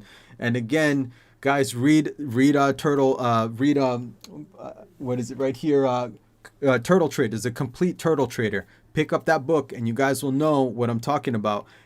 This was, pretty much people coming into the market. Some of them had degrees. Some of them, I think some of them may not even had a high school diploma, guys. And you know what? And they became legendary traders. Legendary. Why? Because they had somebody who taught them how to do it. So that's why I'm glad and I give thanks for not being taught by these professors who cannot make money in the market. Don't want to be, because then all that junk you got to get out of your head, all that program you got to get out, man. So read books, guys. Read some books, find good channels. And now, man, you can there's so many people out there that you could just hop onto YouTube and get, you can see, you can hear Jim Rogers, and get interviews with Jim Rogers and whatnot. What does he think and all this stuff. So yeah, man. Stock says analyst. Pretty much, man. Yeah. Oh my gosh, man. I feel for it's just a shame, man. A lot of these people hear these guys talking, they go out and buy their stuff, whatever they're selling, and then they get whacked. They get whacked. And that's supposed to be the conservative way. That's what's crazy. That's supposed to be the conservative, safe way of investing, and that's like the riskiest thing you could do. Like absolute risky, You're going with people might, and again, I'm not talking about everybody. I am talking about a lot of the majority, though. A majority of the people don't know how to make money in the market. 80% of the people lose money in the market. So, yeah, man. So, but yeah, that's funny, analyst. All right, guys. So let me see. I'll do a little quick scan. Let's just kind of see what's good, and then I don't want to take up too much of your time, guys. You probably want to be chilling, relaxing, and taking in the holiday. But guys, don't let this ruin your weekend. All right, don't panic. Okay. Okay. We this is a good lesson. This is a good lesson to understand our emotions, because I'm sure a lot of you guys could feel it. I feel it, but I don't feel it as much because I'm kind of I'm used to it, I guess you can say. But sometimes you feel it. Sometimes damn, this is hard. It's normal. We're all human beings. But you want to get to the point where your emotions aren't really clouding your judgment and they're not really affecting your psyche. Okay, that's so this is one of those times when actually one of the positives from this is that we can learn how to get a hold of our emotions. We can learn how to take losses, because we're going to take them, guys. If you're trading in these markets, you got to be willing to take losses. You just have to. You're not every trade is not going to be a winner. this is those times when we learn how to take losses, okay? And how to take losses properly, the right way. There is a right way to taking losses. And that's making sure that you don't stay wrong, okay? It's okay to be wrong. None of us are going to dog you for that. But if you're wrong and you stay wrong and the stock just keeps doing this on you, well, you basically did it to yourself, okay? Instead of getting out here, you just refused, and you got, all of us, we got out here, hey, we took a hit, but we got out here. We didn't ride this thing down to oblivion, okay? And that's the thing that I'm trying to help you guys, okay? Preserve your capital. It's okay to get hit. It's okay to have some losers, but don't do this. Don't stay wrong, guys. Don't get let this thing just kind of burn down your financial portfolio. So just looking at the sectors, guys, look at healthcare. Nasty, okay? Pretty big fall since November. Let me go through. Yeah, pretty. Okay, so that's looking pretty nasty. Sheena says BBY. A buy you called the other day. Still think so. Let me see. Let's see. BBY is one of my stocks. Sheeny, of course, that's on the Street Alerts watch list. The 40 stocks that I look at and try to trade regularly. Let me see BBY. Okay, well, you remember I told you this would have never happened to me, okay? Okay. And not boasting. I don't like to boast, okay? I don't like people who boast either, okay? But what I am proud of is that the way I trade, my rules would have saved me from this, okay? So I would have never taken a 12, 15% drop on this, cuz this was earnings. You remember that? Okay, this was earnings. So I would have got out right here. And it's crazy because, damn, right here, right at the tippy top. And people said, how did he know that it was going to do this? I didn't. I had no idea it was going to do this. But what do I always say? I don't like to be in stocks when they're reporting earnings because this kind of crap happens. You could be having a wonderful day and then this happens. And your whole week of gains, your whole month or so of gains lost in one freaking day. This is like days, man. This is days of gains. So I would have got out right here. Now, what would I have done with Best Buy? Well, if you remember, I was looking at Best Buy and I wanted to buy it. Okay, I was ready with the buy button. Okay, I had my finger on the buy button, but why didn't I buy it? Okay, well, because one, if you look at the hourly, it didn't get above that 200. So it's like, okay, I'm ready to buy this thing, okay, but I'm not going to be the first one to buy it. I want to see, some of my buying brothers kind of coming in and taking this above the 200. Then at this point, I have some sense of a safety net, okay? I know that if it breaks the 200-day, then I should get out. But right here, it has no safety net, man. None at all. This thing can go in free fall mode, okay?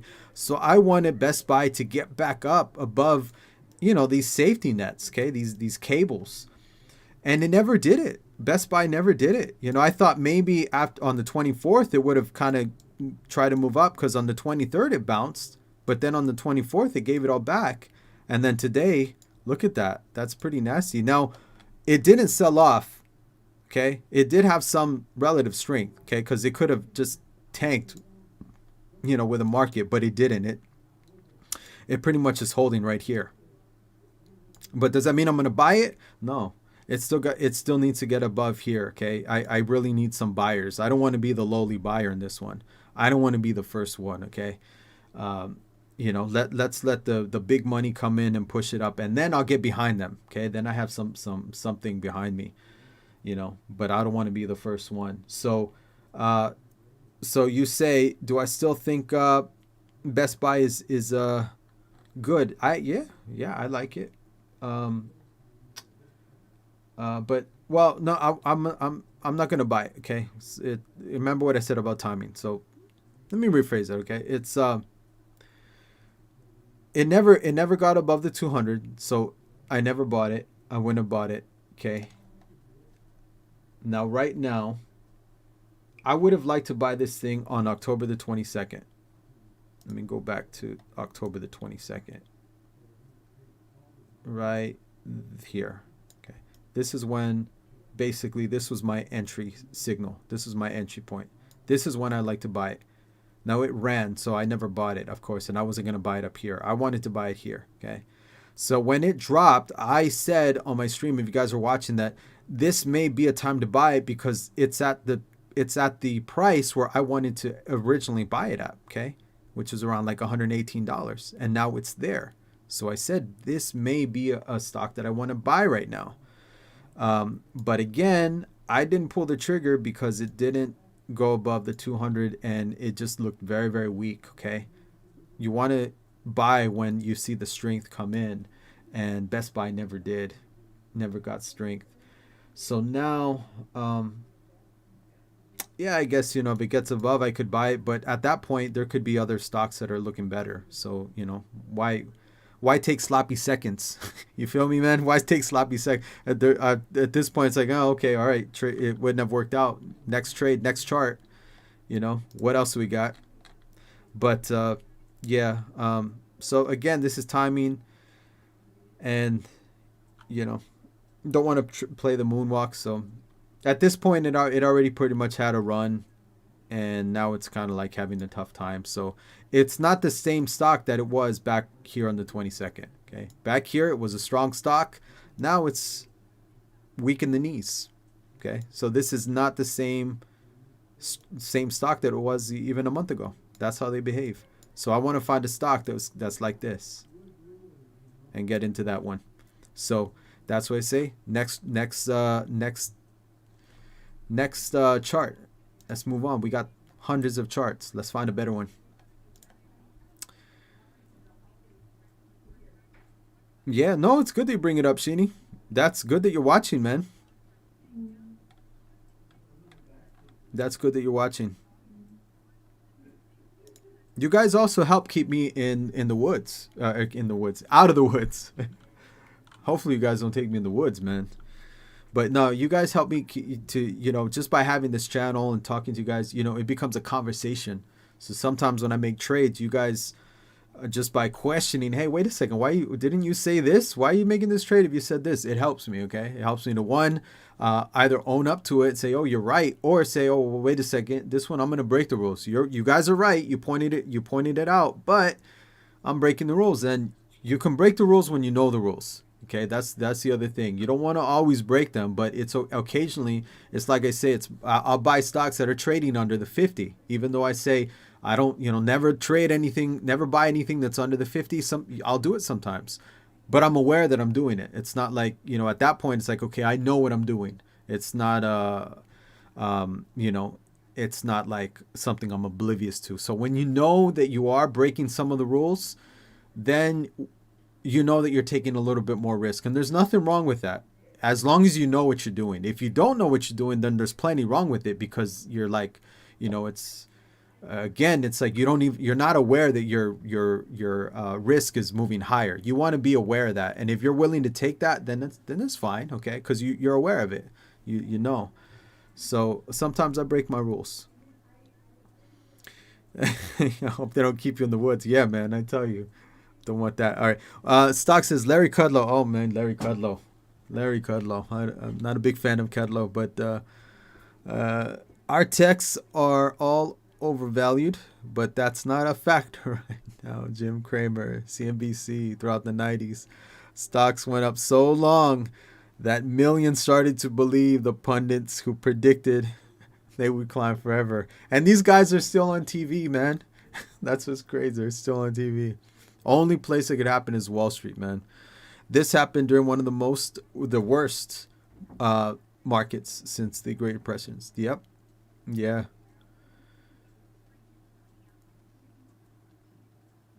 This the book is all of these. What book is this? Stock? Oh, okay. There's the link. Stupid Statements, Mark. Hey, man. Thank you for that. I'm going to buy that book, man. That's the other thing, guys. Those of you who don't read, start reading. Get in the habit of reading. If you want to be a better trader, you gotta read, guys. You gotta, that's like vitamins. Really, it is. Okay, you gotta read. So if you don't read, start reading. Read every day. Okay, at least if at least, I don't know, 20 minutes, 30 minutes. You want to work up to your reading at least an hour a day, and it could be the same book. Okay, there's books that I've read over and over and over again. Okay. And I'm still getting stuff out of them to this day. So, and you know, I bring that up because stock market putting that link there. These are good books to get. I haven't read it, but already I like it because there's not enough that a lot of people, a lot of us, well, a lot of you guys have not traded. You weren't trading in those markets, and so a lot of the stuff that people are saying now today, they were saying back then in those markets. Except instead of EVs today, it was .coms back then. Okay, but it was the same talk, same exact sales pitch. You know, same thing, same spiel. So you want to get in the habit of reading and invest. You know, if you guys buy books, consider that an investment into your education. Seriously. I mean, I spend a lot of money in books, guys. I spend a lot of money in books, and I have no problem with that because I'm investing in an education. That's kind of like a tuition.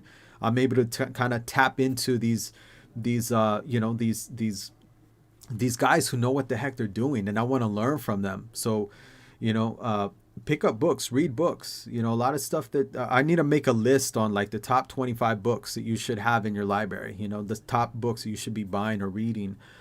Turtle Trader is a good one. Market Wizards is a great place to start.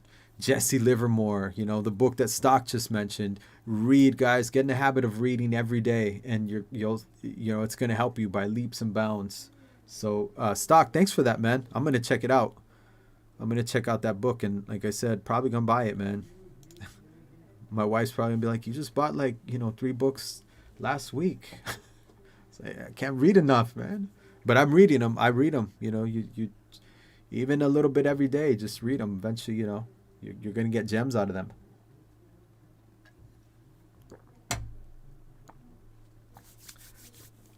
All right, guys. So I think I'm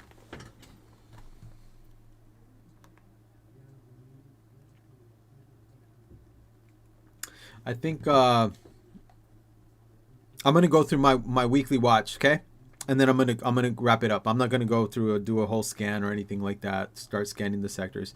I'm just gonna go through my Street Alerts watch list. Okay, let's go ahead and do that right here. Okay, let's go through it and let me see what's looking good and what's looking bad and all the stuff in between.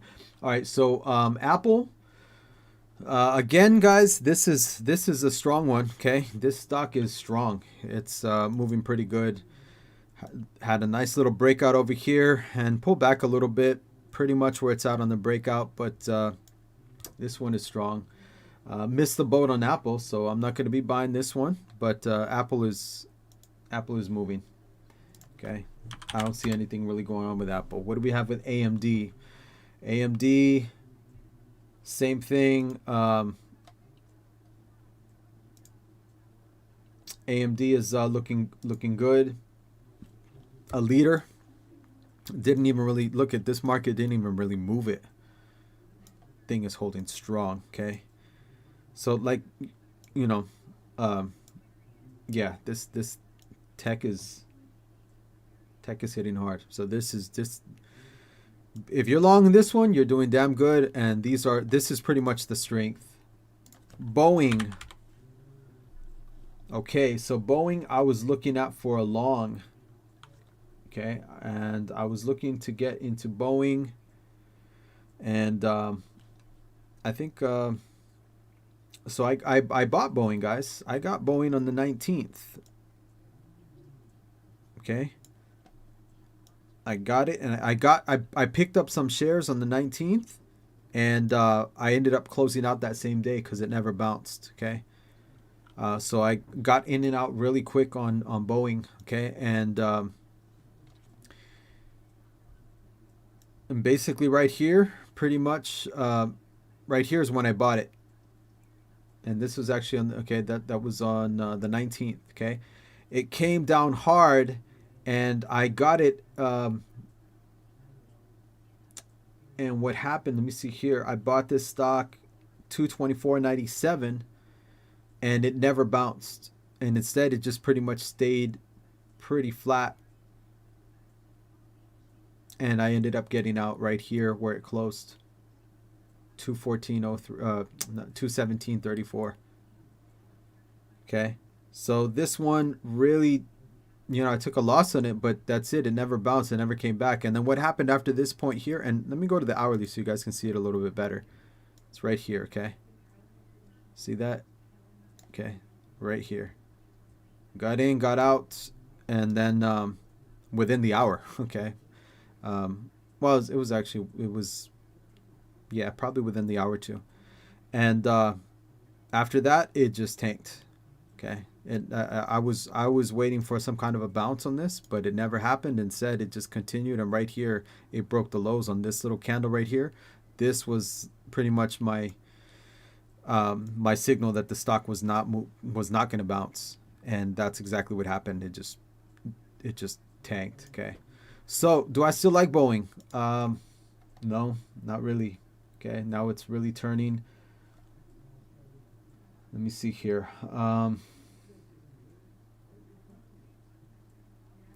All right, so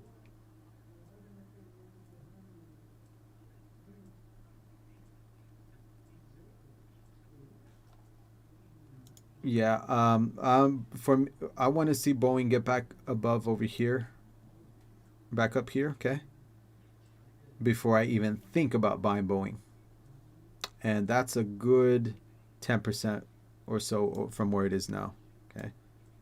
Let's get back up here. That's like a 10, 11%, okay. So if Boeing could do that, I would buy right here again with a really small amount on risk, maybe like 5% or so for potential 20%. I mean, that's what I'm, roughly gauging and calculating on Boeing. If it can get back above here, and if it's still looking pretty good, or at least, maybe get some good volume in it, then it potentially I may buy Boeing. But right here, no. Okay. It needs to, it really needs to show some strength. Okay. Because it could continue moving south. Okay. And it could continue getting whacked. So I'm just gonna stand on the sidelines and watch Boeing, okay, until it kind of gets moving. There's nothing there. Best Buy, BBY, I already kind of went through that one, okay. Never got up. I need Best Buy to get right up above here, okay. Maybe I'll buy it at this point. That's 119, or no, no, no, no, no, no. Let me see here. Um,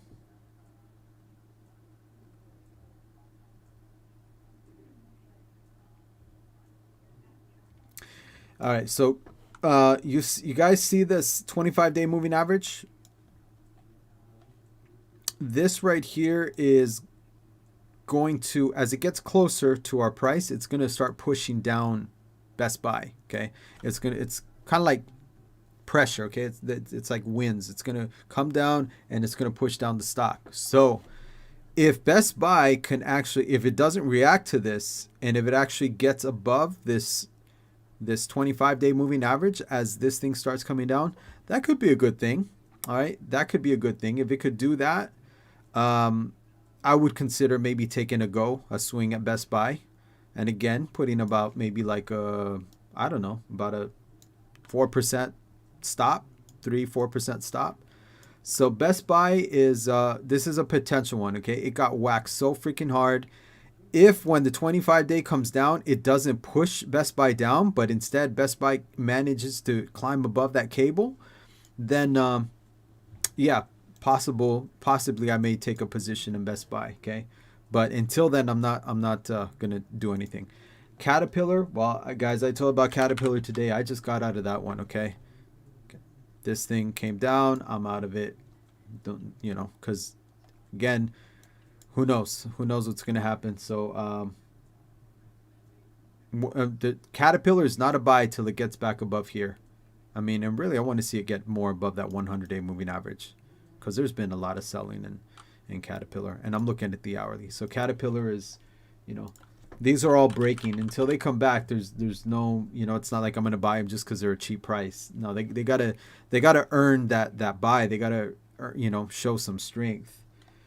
Comcast, this thing's just still getting taken to the cleaners. All right, so CVX. CVX, There's a lot more strength in this one. Look at the day, okay, above the 50.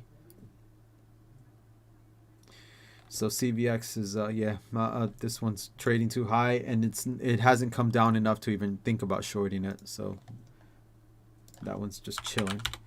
Disney, this one's dead, collapsing. Okay, nothing there.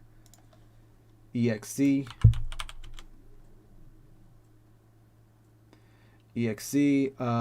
holding. Okay, reaction to the market, pretty much holding.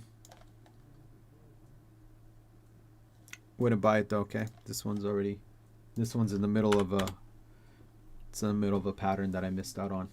Ford is another one. Okay, missed out on this one. Time to get it somewhere around here. It's already flying high. And no, I wouldn't think about shorting Ford because it's strength, super strong right now. Facebook, I've been thinking about going long on, and I've been looking at that. I'm waiting till it can get to that 348 level. Okay, right here. Once it could get about right here, then I'm gonna go long on Facebook. Okay, until then, still watching it. And today, Facebook didn't actually do too bad. It came down, but it held for the most part. Well, yeah. Well, I don't know.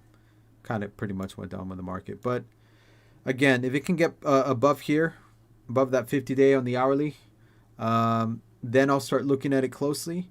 And if it can move up back around these levels right here, 350, then I'll buy it right here. Okay, it needs to get up in this area here.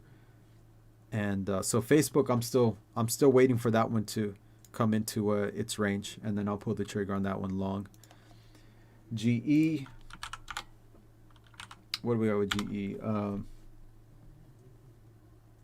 GE is pretty much, yeah, this one's, go back to my day. This one's starting to tank. This one's moving south. This is a short. I don't like it, okay? So GE, I don't really see anything there other than that this stock looks like it wants lower prices. So GM, I am in GM. You guys can see I'm in GM. And GM still holding pretty good, okay? No need for me to sell out of this one, okay? This one still has cushion, and I'm giving it room to move. Goldman Sachs.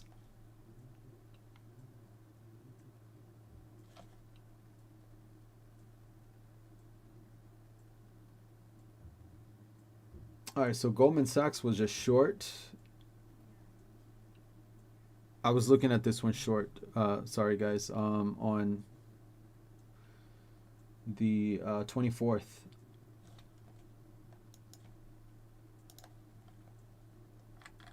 I was looking at it short right here. Okay, I was waiting for it to break under, and then I wanted to short right here.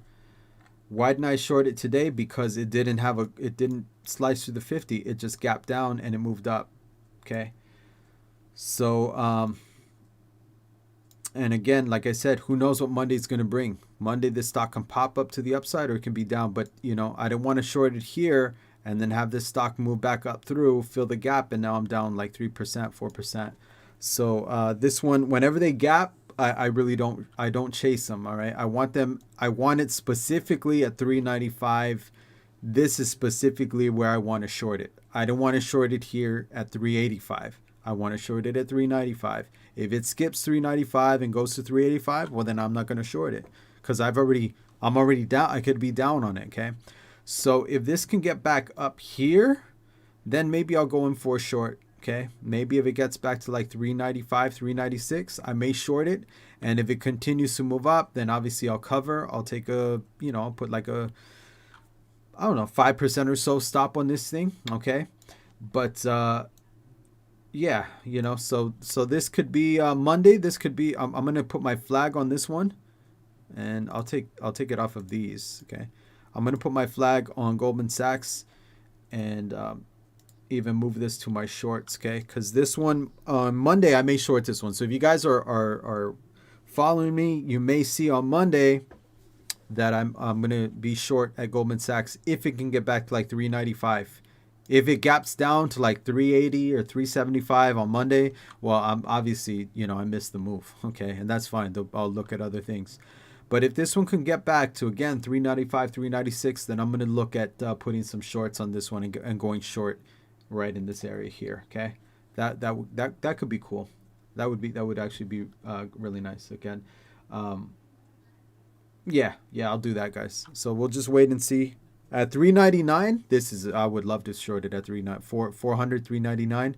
I would love to short it right here. This would be like the perfect entry point for me. Okay, but if I get it, around here, maybe down, maybe like a percentage or so away, that's fine. I'll take the percentage or so, away. But 400, yeah, I'll short this thing all day at 400. So we'll see how Goldman Sachs works on Monday. Okay, so that one's a potential short for Monday. Let me see Home Depot, and hopefully there's a lot more short opportunities. Home Depot, this is just flying high. Going back to the day, I'm not shorting this anytime soon. This is pure strength. Pure strength.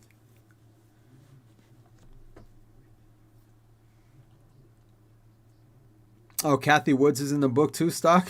Kathy Woods, man. Kathy Woods, I don't know about Kathy Woods, man. The thing about Kathy is that she hasn't been in long enough to be, like, she might be a genius. Who knows? Maybe she comes in and proves it. But right now, it's I don't know. It's kind of like again, it's like that prize fighter, right? He looks really good, but until they get in the ring and have a few matches, we don't know if they're really worth the merit. So far, Kathy's been kind of, I don't know. We'll see. We'll see in a year or two. We'll see how it plays out, how her picks play out. It could be really nasty, or it's going to be brilliant. It's going to be one or the other.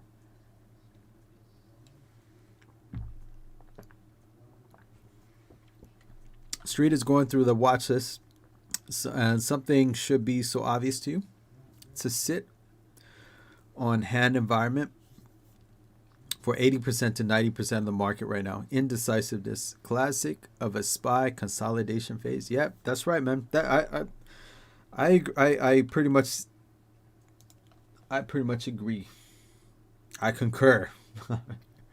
Yeah, man. This is what it is. A market, you wake up, market's up 500 points. Next day, down 500 points.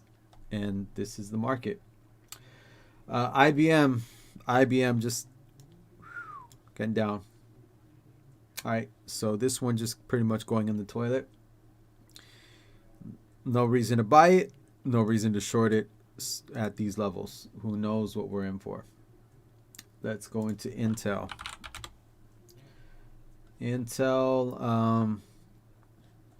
Same thing here. Okay, kind of getting some little sideways movement, but until it kind of starts tagging that 50, there's, the 25-day is just blowing this thing down. You could see it came up, saw the 25-day. This 25-day kind of moved down and it pushed it on down. This is a beautiful example of how that 25-day just pushes the stock down like this.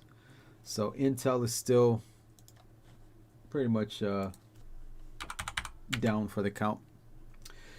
J&J, I think this one's gonna not do so good, but not really shorting this one just yet. Okay, again, I want to short them over here. Okay, not down here. JPM, I'm still looking to go short on this one. Just waiting for it to break that 200-day moving average. It's already having trouble with a 50. So JPM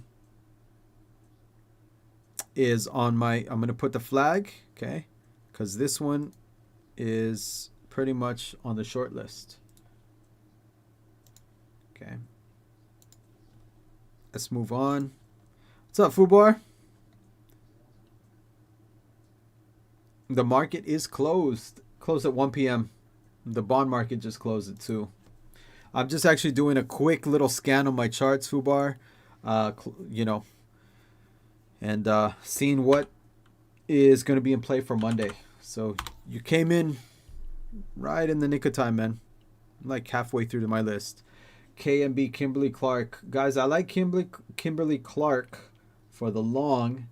And I like this one since the 9th, November 9th, which was on here, this day right here. Okay. This is when I liked it for a long. This was my entry point here. I didn't go long, okay, but this is at this point. This was the time to go long on it. Obviously, I missed the boat because it's pretty much already made a little bit of movement, even though it's only 2%. That's a lot for Kimberly Clark because this has a range of like $2. Okay, so that's still pretty good movement for considering the range. All right, but this one's already pretty much moved. So I like it long, but I don't know. Again, I wanted the price that I wanted to get this thing at was 132. Okay, 132.50. It's at 135.30. So it needs to, yeah, it needs to come back down here for me to get it. So I pretty much missed the boat on this one. Okay, unless it makes a crazy movement to the downside, not gonna buy it. But look at how well this thing held the sell-off. Okay, you do have a little bit of a tail. You got a little doji there, so you could see this come back down. If this gets back down here though, you know, at around 130, I don't know. We'll see. Okay, but it did hold pretty good considering the massive sell-off today.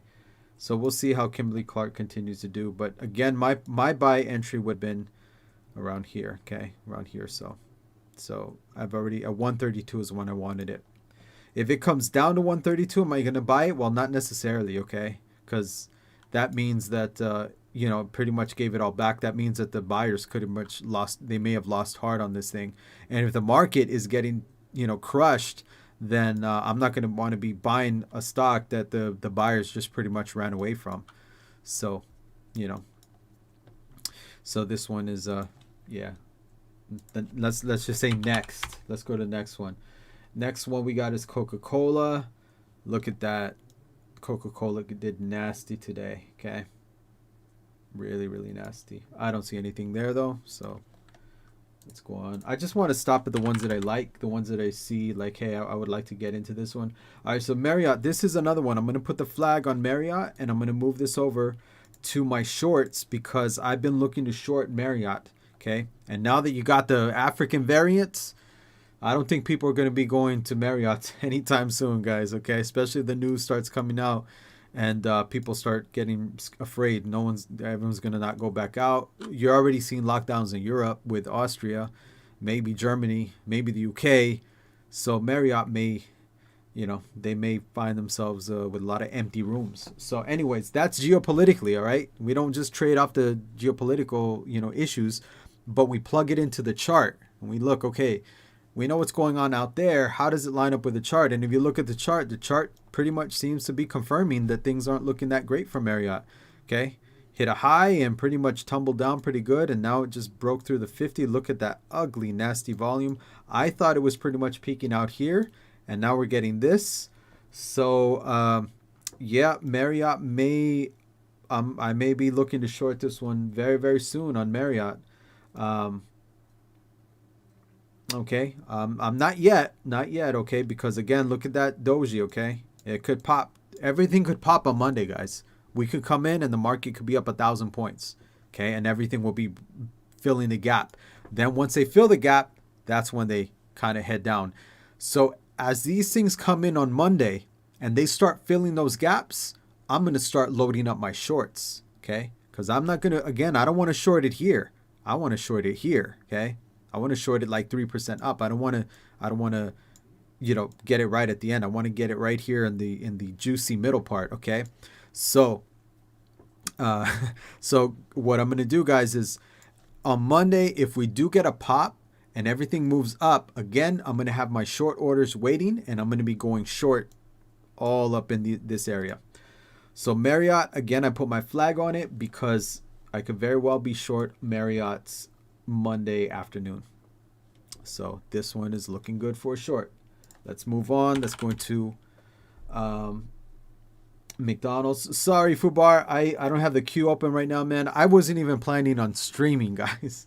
I just when I woke up, I mean, yesterday after after the evening or so, the market futures were down like 400 points. So then this morning I saw the market down. I'm like, I gotta stream. I know I gotta connect with my followers and let you guys know what I'm doing. Not only that, I had to clear out of my positions as well. So since I was gonna do that, I figured might as well just fire up the stream, go live, and clear out of my positions that I don't like, the weak ones, and connect with you guys, let you know what I'm doing, and just kind of chill and kind of just let you know how I'm playing it. So, but again, I wasn't planning on even streaming today. I was planning on you know playing video games, chilling with my family, and just kind of just kicking it for for the Friday afternoon. But you know, even my wife was like, "All right, market's down 1,000 points. You're probably gonna be streaming, right?" I'm like, "Yeah, of course, I have to. 1,000 point day. Haven't had that in 70 years. Got to do that." So, but I wasn't planning on doing the reviews and whatnot. I'll be doing that probably on Monday. Okay, I'm like 90% there with getting the schedule going. So and pretty much what I'm thinking it's gonna be, guys. It's gonna be Monday evenings is when I'm gonna have when I'm gonna do the like a market a live stream for sure Monday evenings. Probably like a motivational market Monday or something like that. I don't know. But on Mondays, that's when I'm going to probably do a live stream in the evenings and go over, my positions, what I'm looking at, do the reviews, because this way you guys if you're looking at stuff for the week, then you can come in and, I can review it for the week. So that's looking like it's going to be Mondays. Okay. Again, not like almost 90% there. But if you do have something, let me know. I'll pull it up real quick in the in the chart. Okay, just real quick though, guys, because the pumpkin pie is calling my name, guys. We got pumpkin pie, we got apple pie, we got coquito. Okay, which is coquito's really good, guys. It's like a Puerto Rican eggnog, really really awesome, and it's calling my name. So but anyways, let's get through these, guys, and then I'm gonna get back to the grub. So McDonald's, okay, nothing yet. Look, this thing is moving higher. Okay, it's nice trend until it breaks these lows. There's nothing going on here, so I'm gonna leave that one alone. Doesn't look like it's weak at all. Microsoft, again, this is freaking a leader. Okay, yeah, a little down day today, but overall, this thing is a freaking monster, man. Been doing really good. So, Microsoft is moving good. What else we got? We have Nyse. NEE. This is another pretty good one. Okay, nothing there. Neem. Coquito, carajo. Yeah, yeah, man, the coquito is so good. It's my daughter loves it, and she has the non rum version, the non spiced. But yeah, it's good stuff. Neem. Okay, so this is a gold one, guys. I was looking at gold here, and all right, so this may be a long. Okay, let me see. I'm not 100%, but all right. So we have. All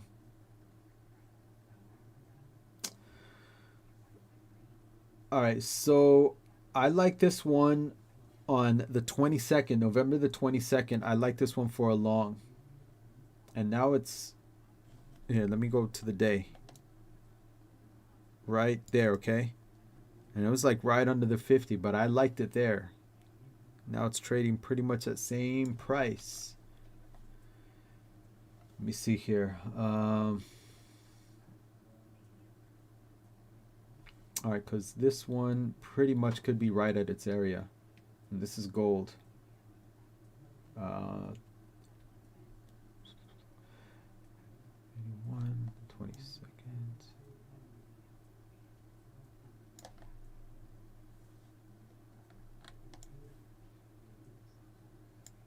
Okay, so here's the thing with Newpont, with Newpont, Newmont.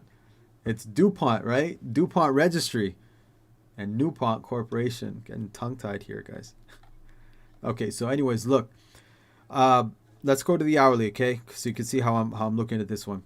The minute that Newmont can clear out, let me zoom out a little bit so you guys can see. Okay, the minute that Newmont could clear out of these sellers, move up here in this level, it needs to take out that 50-day. Okay, right here, needs to take that out and to the upside, get above it, hold it, and ideally I want to see it kind of get back up here. Okay, because if you look, this is pretty much, we got a lot of resistance. Okay, right here.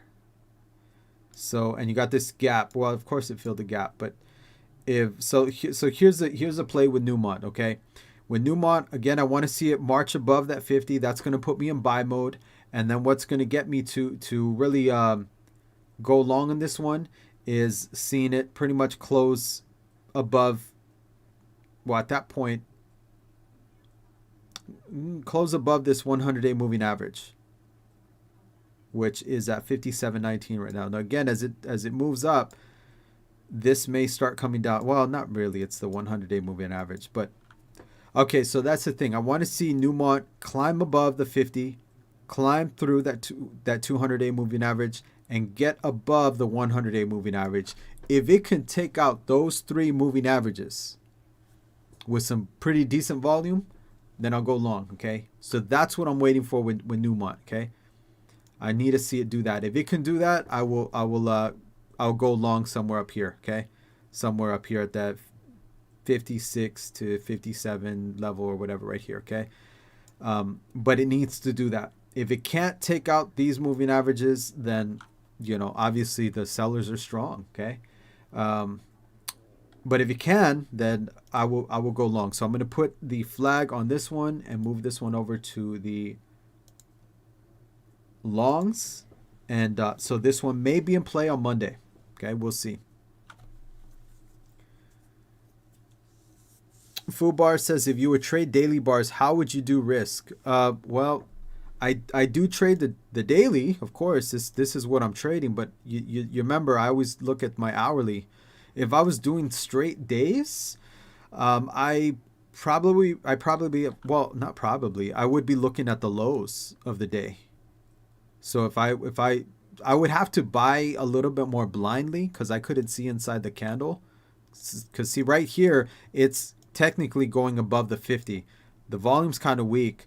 So if I wasn't looking at the hourly, I could say, okay, I'm going to buy it right here, and I'll put a stop right here under this one, because this low of today.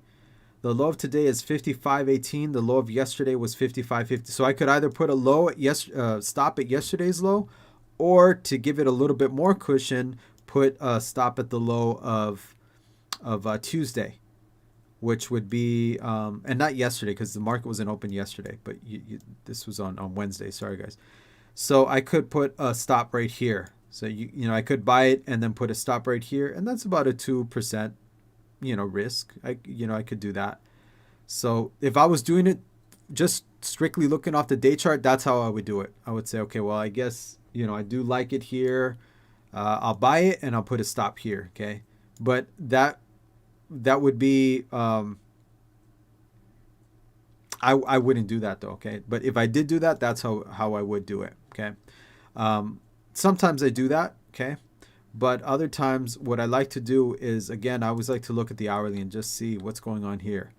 So then I'll say, okay, well, wait, maybe I shouldn't buy it right here because I can see that there's still, some moving averages that need to clear out before this is a clear signal. Obviously, it took them out. It's been moving lower. So maybe I should wait until they clear out here and then go long on the day, okay? And then put my stop, I don't know, put my stop down here at this low, okay? Instead of putting it right here, I'll put my stop down right here. So I'll give myself like a little bit of a better stop loss. So that's how I would do it. But I always like to just kind of glance at the hourly just to see, okay, take it like that. That's how I do it. Let's move on real quick. Let's see what else we got. Nike. All right, so Nike looks like it's topping out. Got a nice little double top right there. If it breaks the 50, this could be a possible short. Okay, this still is far away though from being a short. It really is just a pullback. Yeah, this is a pullback. So I wouldn't be shorting this thing. If anything, maybe buying some at the pullback and just for like a little quick pop. But yeah, as far as the trend goes, this thing is still moving up. Okay, so there's nothing there.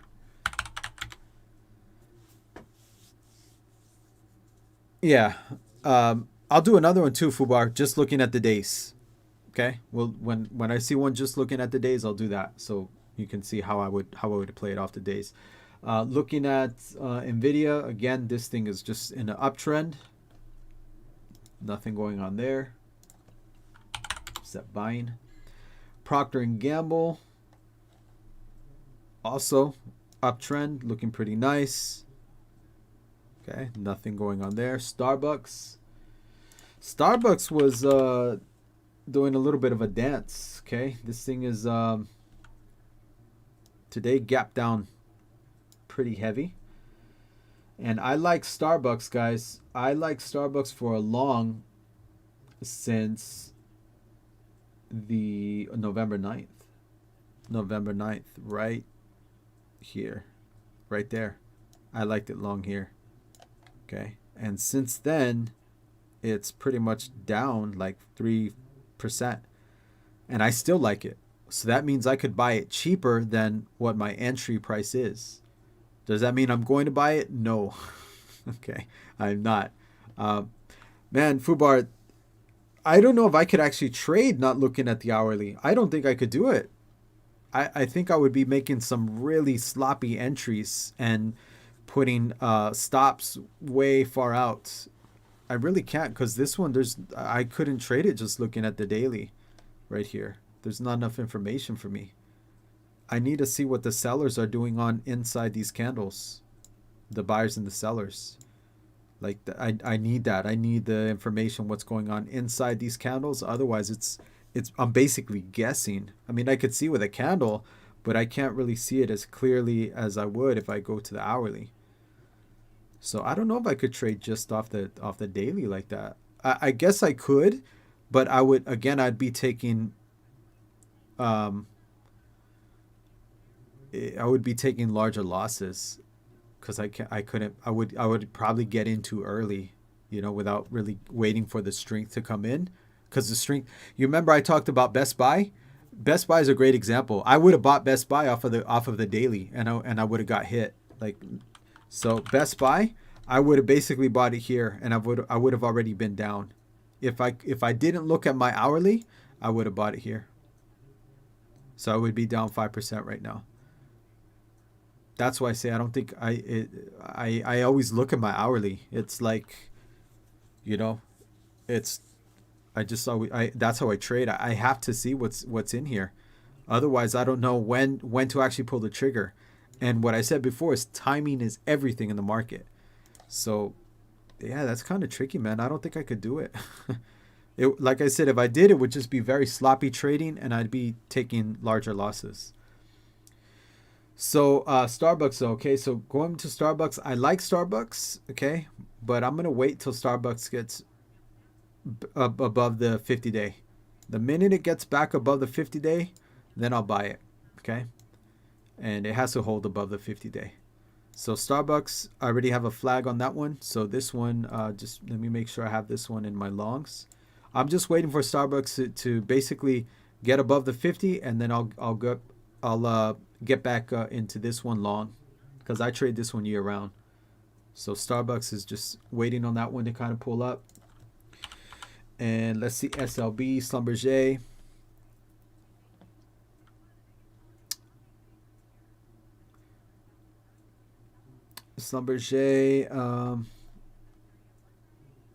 This one, okay, I'm going to put a flag on this one because this one's getting close to being a short. It already broke down, which is good. So again, this is, guys, this is going to be another one that on Monday, if we get a pop to the upside, I'm going to be in here with some short orders ready and waiting. Okay. So as if this can get up like right here, um, well, just a little, any kind of little pop, I'm going to go short on Schlumberger. So Schlumberger for sure, guys. As long as it's not down big on Monday, if it can move above right here, I'm going to be ready and waiting and loading up on some shorts. Well, starting a short position, not loading up, but I'll be starting a short position on Schlumberger right here. Okay, so this one definitely is. I could tell you probably Monday this one's going to be in play. It looks like it's pretty much there. Looks pretty good. So, well, wait. Let me just double check. Well,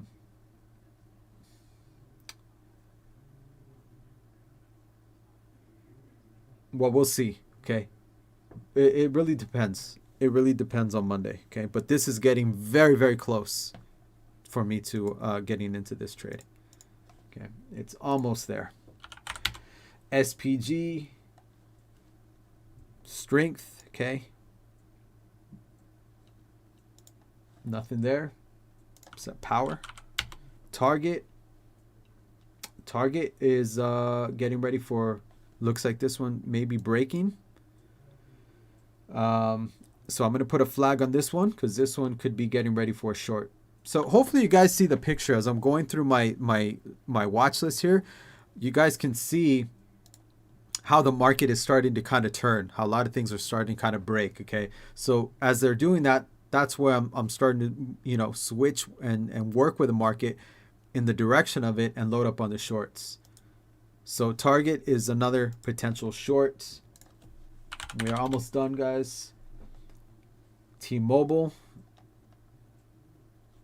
All right, this one just has been in sell-off mode, okay? I'm not going to short it. Why short it when it's already down like, 30, 40%, whatever. And I'm not going to buy it because it's clearly just getting sold off. So this one is, let me take the flag off this one. I don't even know why the flag's there, but maybe I hit it by accident. I don't know. But this one's nothing, okay? That's a nothing burger.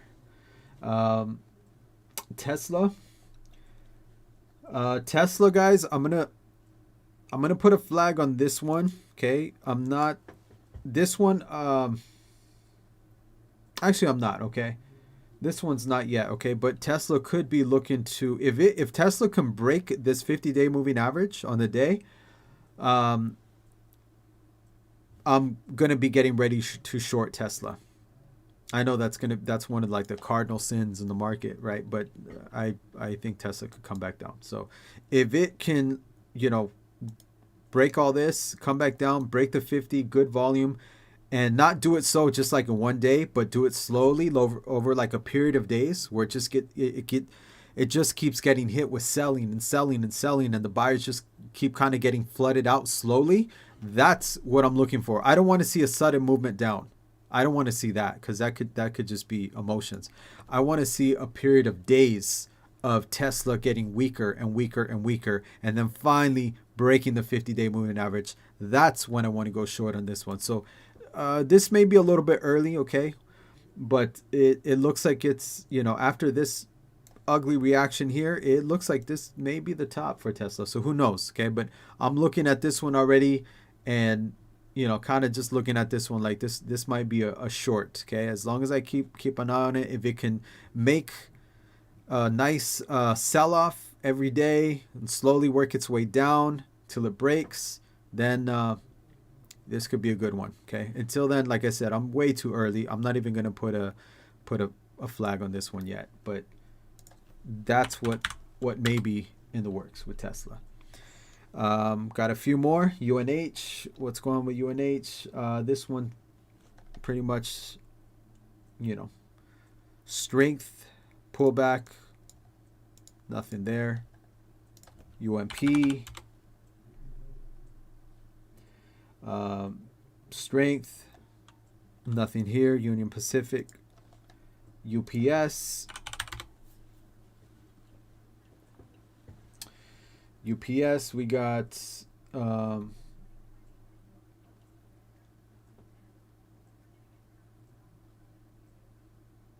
interesting.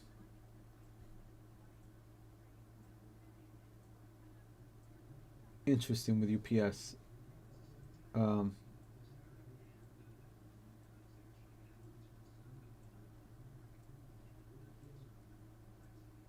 fill the gap. You guys see that? Fill the gap. Guys, I like this one long since October 25th. Right here. And look what happened. It just popped to the upside. This was the entry date, but this was obviously earnings reaction. Let me make sure.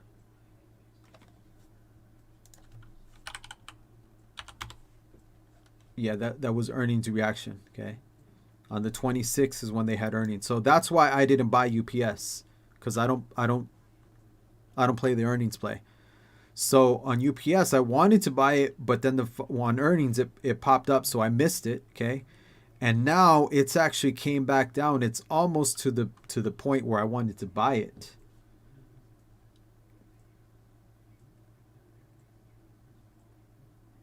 So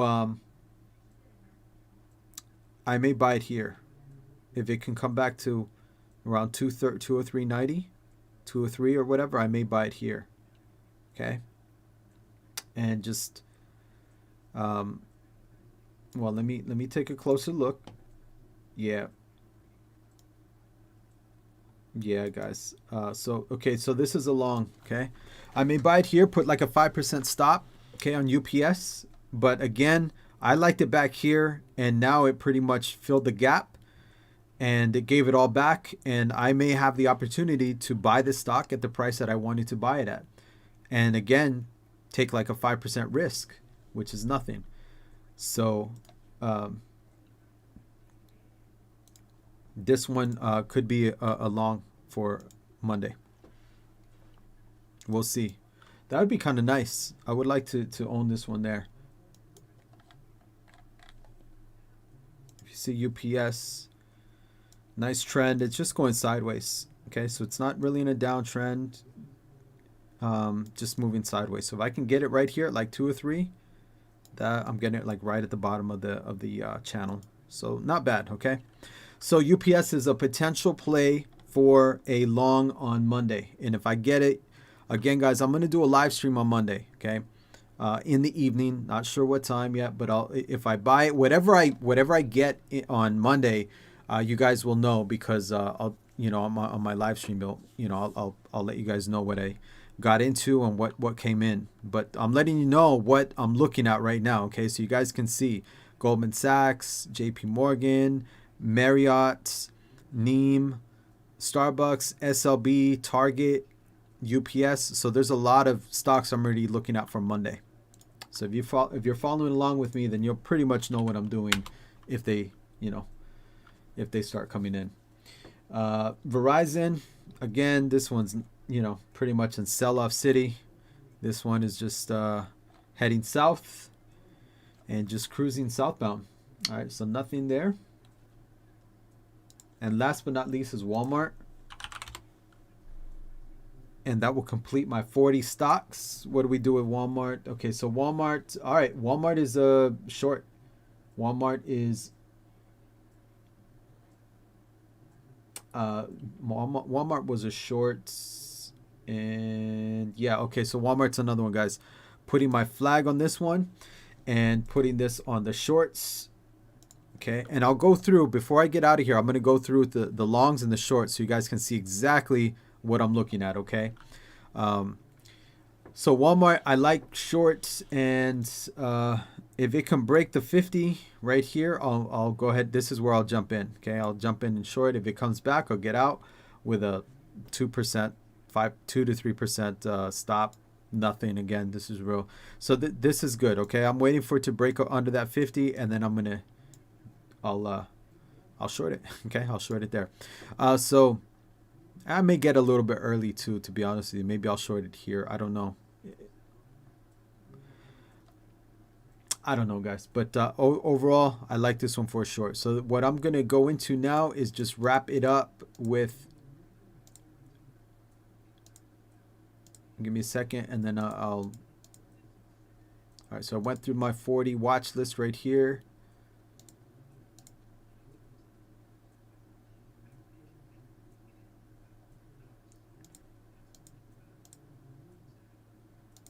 We got everything. Oh, I need to go through my flag. That's way too 79 stocks. No, that I need to go through that. So, anyways, let me load this up. Okay, so I have my.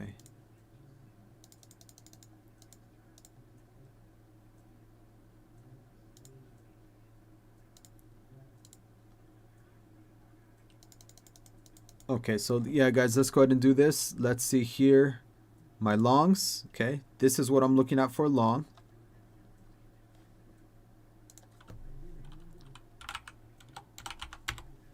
Okay, so Neem. Okay, I'm looking for this one long. Want to see it get you know, like 57, 58, 50, somewhere right here. Okay, look at the hourly. Okay, this is where I want to see it right here. Basically breaking again through all these moving averages. Okay, so this one's in play for potential long. We can break through these moving averages, then that's going to be good, and I'll probably go long on this one. UPS is already looking pretty good, guys. Okay, again, I told you about UPS, the fact that I may be able to get it here at where it's at the entry. So again, it closed at 203.90. If I can get it at 203.90, I'll buy it at 203.90. If I can get it at 203.50, I'll get it. So the minute it crosses to 203.90, I'm going to be in buy mode and probably taking a position on UPS. So that one's good. Starbucks is another one. Okay, I just pretty much covered Starbucks. Starbucks is another one that I'm waiting for it to get through to about right here. Okay, so I want to see it break up through that.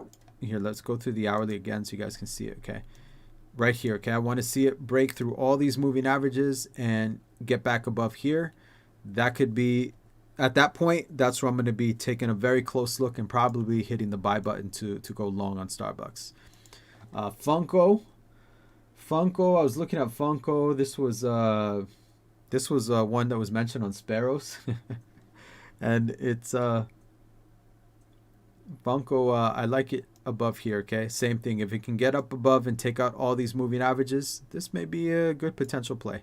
Okay, maybe.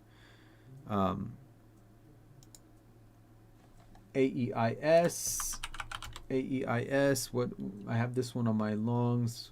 What's up with this one? All right, so AS, same thing. I want to see it break up above and meet it with some buy. So that one's looking good for long. And Boeing, wait, what did I say about Boeing? Did I even have Boeing on there?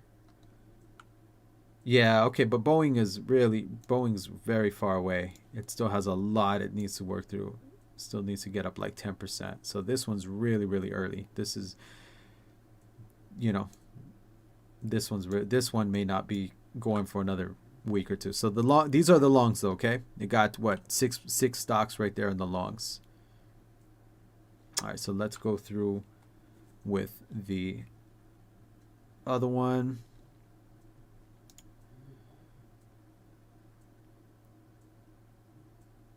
All right, so yeah, so that's 6 stocks that are waiting in my longs for Monday that I'm looking at. Going into the shorts, I have 7 stocks in there. Starting off with Affirm for a short. All right, so with Affirm, I'm waiting for Affirm. I want to see it break down. I want to see it break under this. Let me see a closer look. Let's see on the daily. Okay, so the daily, I want to see it break these lows. Okay, it already took out the 50, but I want to see it break out these lows. Okay, break through them. If it can do that, this one is a potential short. Target. Target is, okay, this one I'm waiting. Okay, I'm not really getting short yet, but I want to see what happens as it, you know, if it breaks, starts breaking down under the 50, then I'm going to be, you know, I'll maybe well, this one may be ready. Okay, but I'm just watching this one right now. Walmart, I think we just wrapped up with Walmart. That was the last one on the list. So this one I'm just, yeah, Walmart, basically just waiting for it to break under the 50 on the hourly, go short on that one. That's how I'll do it. And again, guys, this isn't financial advice. I'm not telling you guys to go and buy or sell what I'm doing. I'm just telling you what I'm doing and why I'm doing it.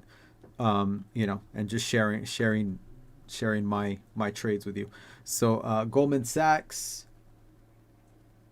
Um, Goldman Sachs is for the short, and again, yep. If we get a pop in Monday morning, I'll be shorting it up here, okay? But I already like this one for a short, so this one I'm pretty sure this one's gonna be, as long as it doesn't open up like down here, okay, like gaps down like right here. If it opens up here or even higher, then I'm gonna short it. I'll short it first thing Monday morning. I'm pretty sure this one's gonna be in the books. Yeah, so Goldman Sachs, this one's pretty much already ready to go. So come Monday morning, I will be shorting this thing first thing in the morning. And again, I'm not financial advice, guys, so don't go out and do what I'm doing. You all have to decide if the risk is worth it to you. To me, it's worth it, okay? But I'm not a financial advisor. This isn't financial advice. This is just, you know, just me telling you what I'm doing. So, you know, that's it. Just sharing what I'm getting excited about. Okay, so yeah, Goldman Sachs looks pretty good. That one looks pretty much ready for the short on Monday. JP Morgan, this is another one that I'm waiting on. Okay, I'm not going to short it just yet. I want to see, because it just took out the 50 a few days ago, and today, or it gapped down pretty big today. So I want to see if the sellers really start coming in, or if it's just like one of those over emotional one-time moments, you know, where not one time, but you know what I'm saying, this an overreaction of things. Okay, I don't need one day. I need a series of days to see if the sellers are really in there. So I'm waiting to see JP Morgan getting sold off slowly over time, breaking these averages slowly over time over the next days to maybe a week or so. If it can do that, then this is going to be getting this may be coming in. Okay, so this is in the works. Not ready yet, but it's in the works. Okay. Schlumberger, same thing here. This one's getting really damn close. Okay, but again, it gapped down a little too heavy. So yeah, this one's getting really close. Probably sometime, maybe Monday or maybe before Friday, there may be a trade here. But this one's very close for a short. I'll let you guys know if I go short on this one. Marriott is the last one, and Marriott is the same thing. Okay, this little doji, be careful, because you know it rejected a lot of this, so maybe we get a little pop. But overall, I'm already getting ready to pull the trigger on this one and go short. But maybe Monday, maybe before Friday, we'll see. This one's still in the works. I think the only one that's pretty much hot and ready is Goldman Sachs. This one's like pretty much ready to, you know, take this one out of the oven and it's ready to go. Okay, these ones are still cooking, but Goldman Sachs, like I said, first thing Monday, I'm probably going to be shorting this one, Goldman Sachs. You know, I wouldn't, as long as again it doesn't open up right under here. If it opens up at this price or better, yeah, I'll take it. I'll take the trade. So, and that's it, guys. So I have 7 positions that I'm looking at short for Monday or next week. And then I have 6 stocks that I'm looking for long of next week. So I pretty much, what I did today right now, I was planning on doing this Monday evening. But again, with the market dropping like 1,000 points, I had to come in, guys. I had to connect with you guys and turn on the camera and let you guys know. But that's what I'm looking at. So those are the lookers. Okay. What's up, Sly? DAL. Okay, you want me to look over? All right, cool, guys. If you have any more, let me know right now. Because after this, I am off to the breakfast, the lunch table, man. I am off to have some goodies. So let's look at DAL. Let's have a look at DAL. Let's see what's good with that. All right, so yeah, look at that. Okay, a lot of selling today. Delta, I would stay away from it, man. I think Delta, yeah, this thing is just sideways. Okay, sideways action. May see a pop. Okay, I think that's what you're gonna see short term. You're gonna see a pop, probably fill the gap. Probably, I don't know, but look at your stochastics on this, Sheeny. You're at like 12 on the stochastics. Okay, they don't have anywhere to go anymore except up. Okay, pretty much. Once they get under 20, like I said, that look at what happens. They get under 20, and eventually you get that right here. You see this, and look what happens.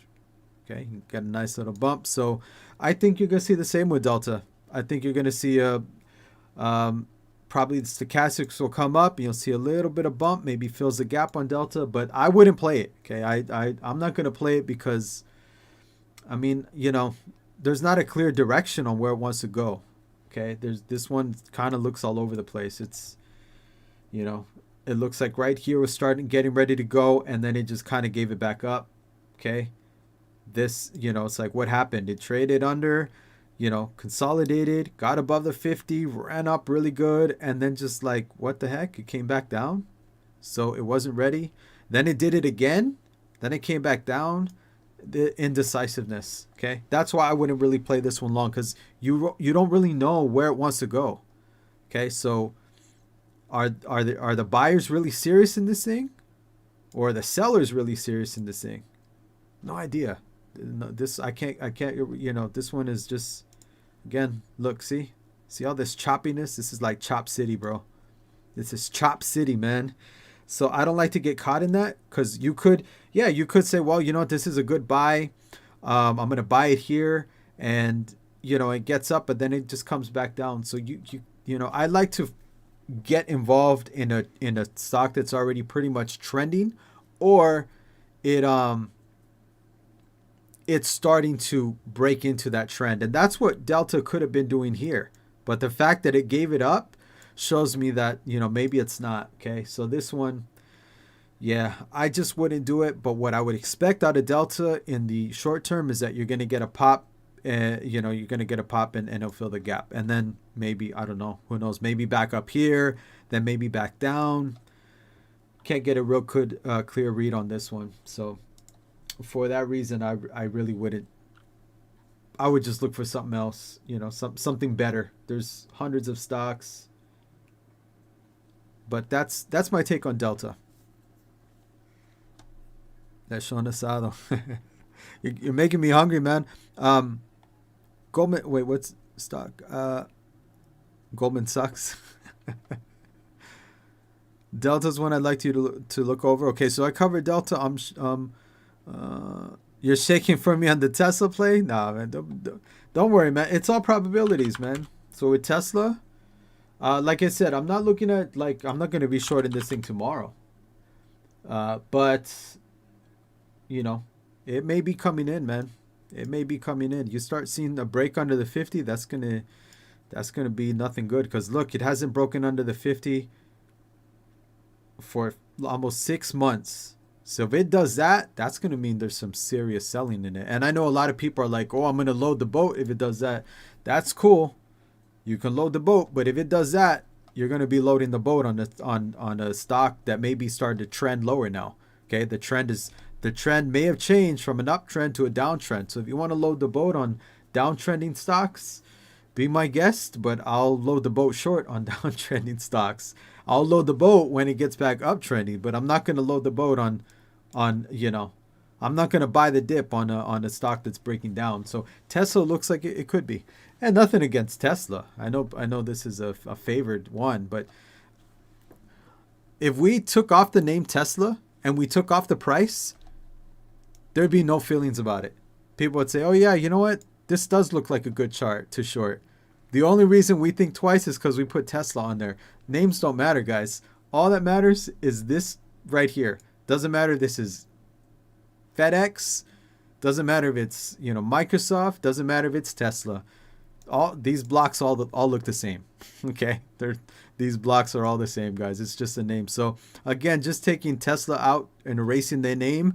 If I just showed you guys this chart and took off the name and the price, I bet you a lot of people will be like, "Yeah, maybe this looks like it's breaking down." But you throw Tesla on there, and now people catch feelings, So I don't know. Yeah, so I don't know, man. I think this is one of those brand loyalty type of deals. But just looking at the chart, hey, it looks like if it does that, it looks like it's getting ready. Okay, it's ready. It's getting ready to go south. But let's wait and see. Maybe not. Maybe the buyers come in and boom, and we're off. But let's see. Let's wait and see. So Affirm. Oh, Sly asked about appreciate you always. Affirm. Yeah, okay. All right, Sly. So Affirm, that is on. Yeah, that's right here, man. Right here in the shorts. It's number one right there, okay? So Affirm, I'm looking to go short, okay? I'm just waiting for it to, I'm going to go to my hourly, okay? And it already, look at that. Okay, this thing is falling apart on the hourly, okay? So then you look at your day. It already broke to the 50. So I want to see it break these lows though, okay? Because it may be just ducking its head under the 50 for a little bit, then gets above. But if it fails to get through the 50, moves lower, and it breaks the lows that it made, I will meet it with a short. So I'll short it down here, okay? And that's what I'm doing. I'm waiting for it to get like, 119 or so. Okay. Which is quite a bit away, but not really, okay? That's like 13%, 14%, okay? But the stock trades at $12.90 range, okay?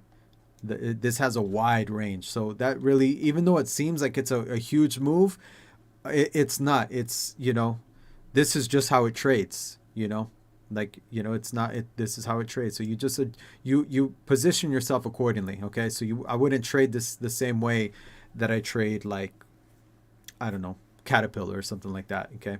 So with Affirm, yeah, I'm looking at this one short. And again, on Monday, I'll do a live stream on Monday in the evening. Not sure what time, but definitely I'll be doing a live stream on Monday evening, letting you guys know what I did, okay? What I got in on, what I went long on, what I went short on, what I closed out of. Monday, there's going to be a lot of activity, okay? So I will be in here Monday evening, ready with a market report, and ready to show you what I'm doing, okay? And again, guys, if you're not following me on YouTube, do me a favor, guys. If you are on YouTube, follow me. Like I would appreciate that so much, guys, because I don't even have like 50 followers on YouTube. So I need to have 50 followers before I can, like, basically all the features start opening up or whatever. So if you have a YouTube account, again, guys, follow me, because I'm going to be doing a lot more frequent videos on YouTube, and I'm looking to live stream like maybe once, between 2 or 3 times a week. But I want to do a lot more frequent like market breakdowns and market reports, and put those on my YouTube. Okay, so if you're not following me, guys, and you do have, I know you have YouTube, guys. Everybody has YouTube. So hop on over on YouTube and follow me on that, so I can get at least to 50 followers, because I have like 10 followers, man. I'm telling everybody in the world, follow me. I got to get to 50. It's embarrassing, guys. But I just started on YouTube, so if you can do that, guys, I really appreciate that, man. So that's it. Okay, so Affirm. So I'm gonna watch this. What about PayPal? All right, let's see PayPal real quick. All right, so PayPal's another one that it's just been getting sold off, okay? This has just been selling off like crazy, so there's nothing to do with this one, okay? Would I short it right here, right at the lows? No. Could pop. Would I buy it here? No, definitely wouldn't buy it, okay? It needs to get back close to my 50 for me to even start thinking about doing anything. So PayPal's another one. Still has a ways to go, okay? This one, yeah, nothing really going on, okay? If anything, I would be, I'm ready to buy PayPal, okay? I'm ready to buy PayPal once it could get back above here. Maybe then, but right now it's in no man's land. So yeah, this one just sidelines. Just let it continue to sell off until finally the sellers are just pretty much done with it. Then we can get some buying, then we get some movement, then we get some 50-day moving average action. Then maybe we get something. But until then, it just, stand aside, let it continue to take its hit.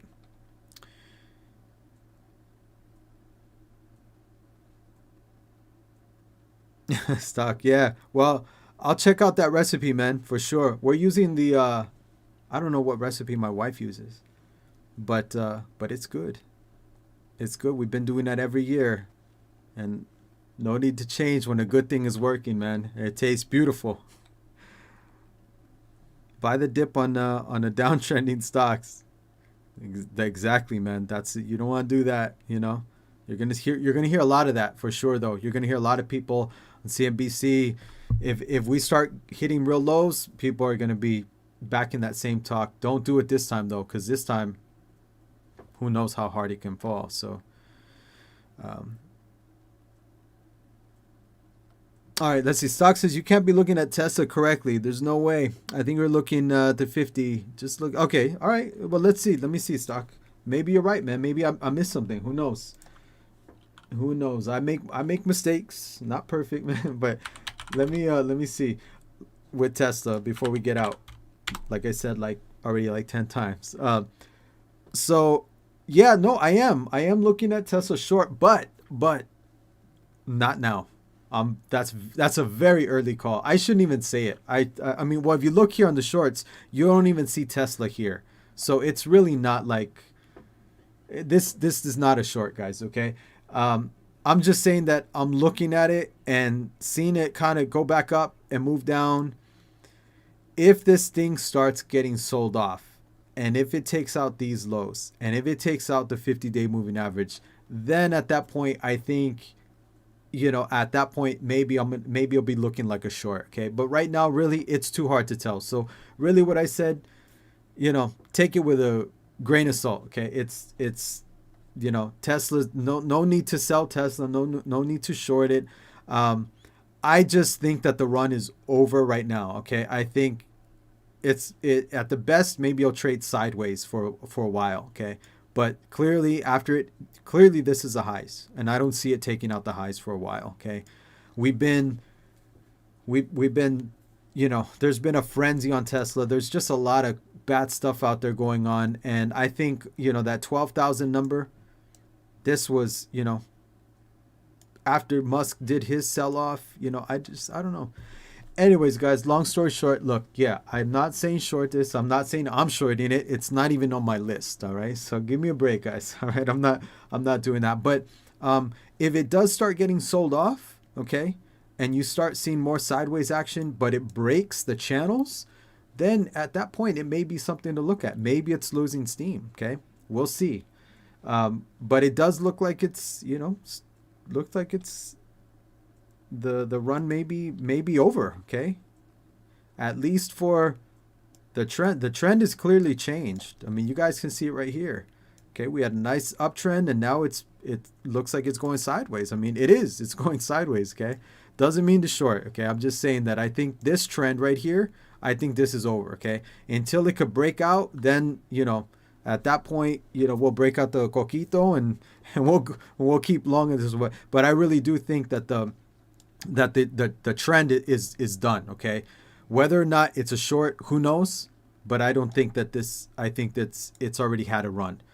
Now it's going to need to duke it out right here and fight it out with all the buyers and sellers, get through all this stuff, and then break out.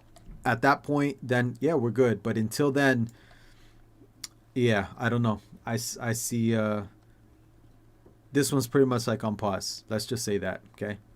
But yeah, it's not a short, not yet. So maybe I jumped in a little too early with that comment, guys. But that's how I'm reading it. And looking at the daily, yeah, I'm looking at the daily, man. I know I'm looking at the daily, but that's why I say I'm early, because if it comes back down here and it bounces, then we're just going to get sideways movement. But if it comes back down here and it breaks through the lows and it breaks this support, there's a lot of support here, and then it breaks through the 50, that's going to be a different story on the daily. But what we're doing is we're predicting the future. Let's wait and see what it does first, right? I'm just saying that's kind of what I see it doing. I see it, and I could be wrong. I'm not right. Okay, I'm not right. A lot of the times I'm wrong. Okay, but again, when I'm right, I get a lot more I get a lot more reward than what I'm risking. Okay, so, but that's how I've seen it, guys. So I know stock. What do you think? You disagree? It's okay to disagree, guys. That's the other thing here. Okay, we can disagree and still all be friends and everything. This disagreement is good, because it just helps us to really figure out what we think. So It's not like, oh, you're blocked. I'm kicking you out of the room, stock. You can't be here. You not like that, man, for sure. But yeah, let's just wait and see. I feel like Tesla's gonna start moving to the downside. Let's just say that I feel that it's gonna start moving to the downside. Whether or not it does that, we'll see.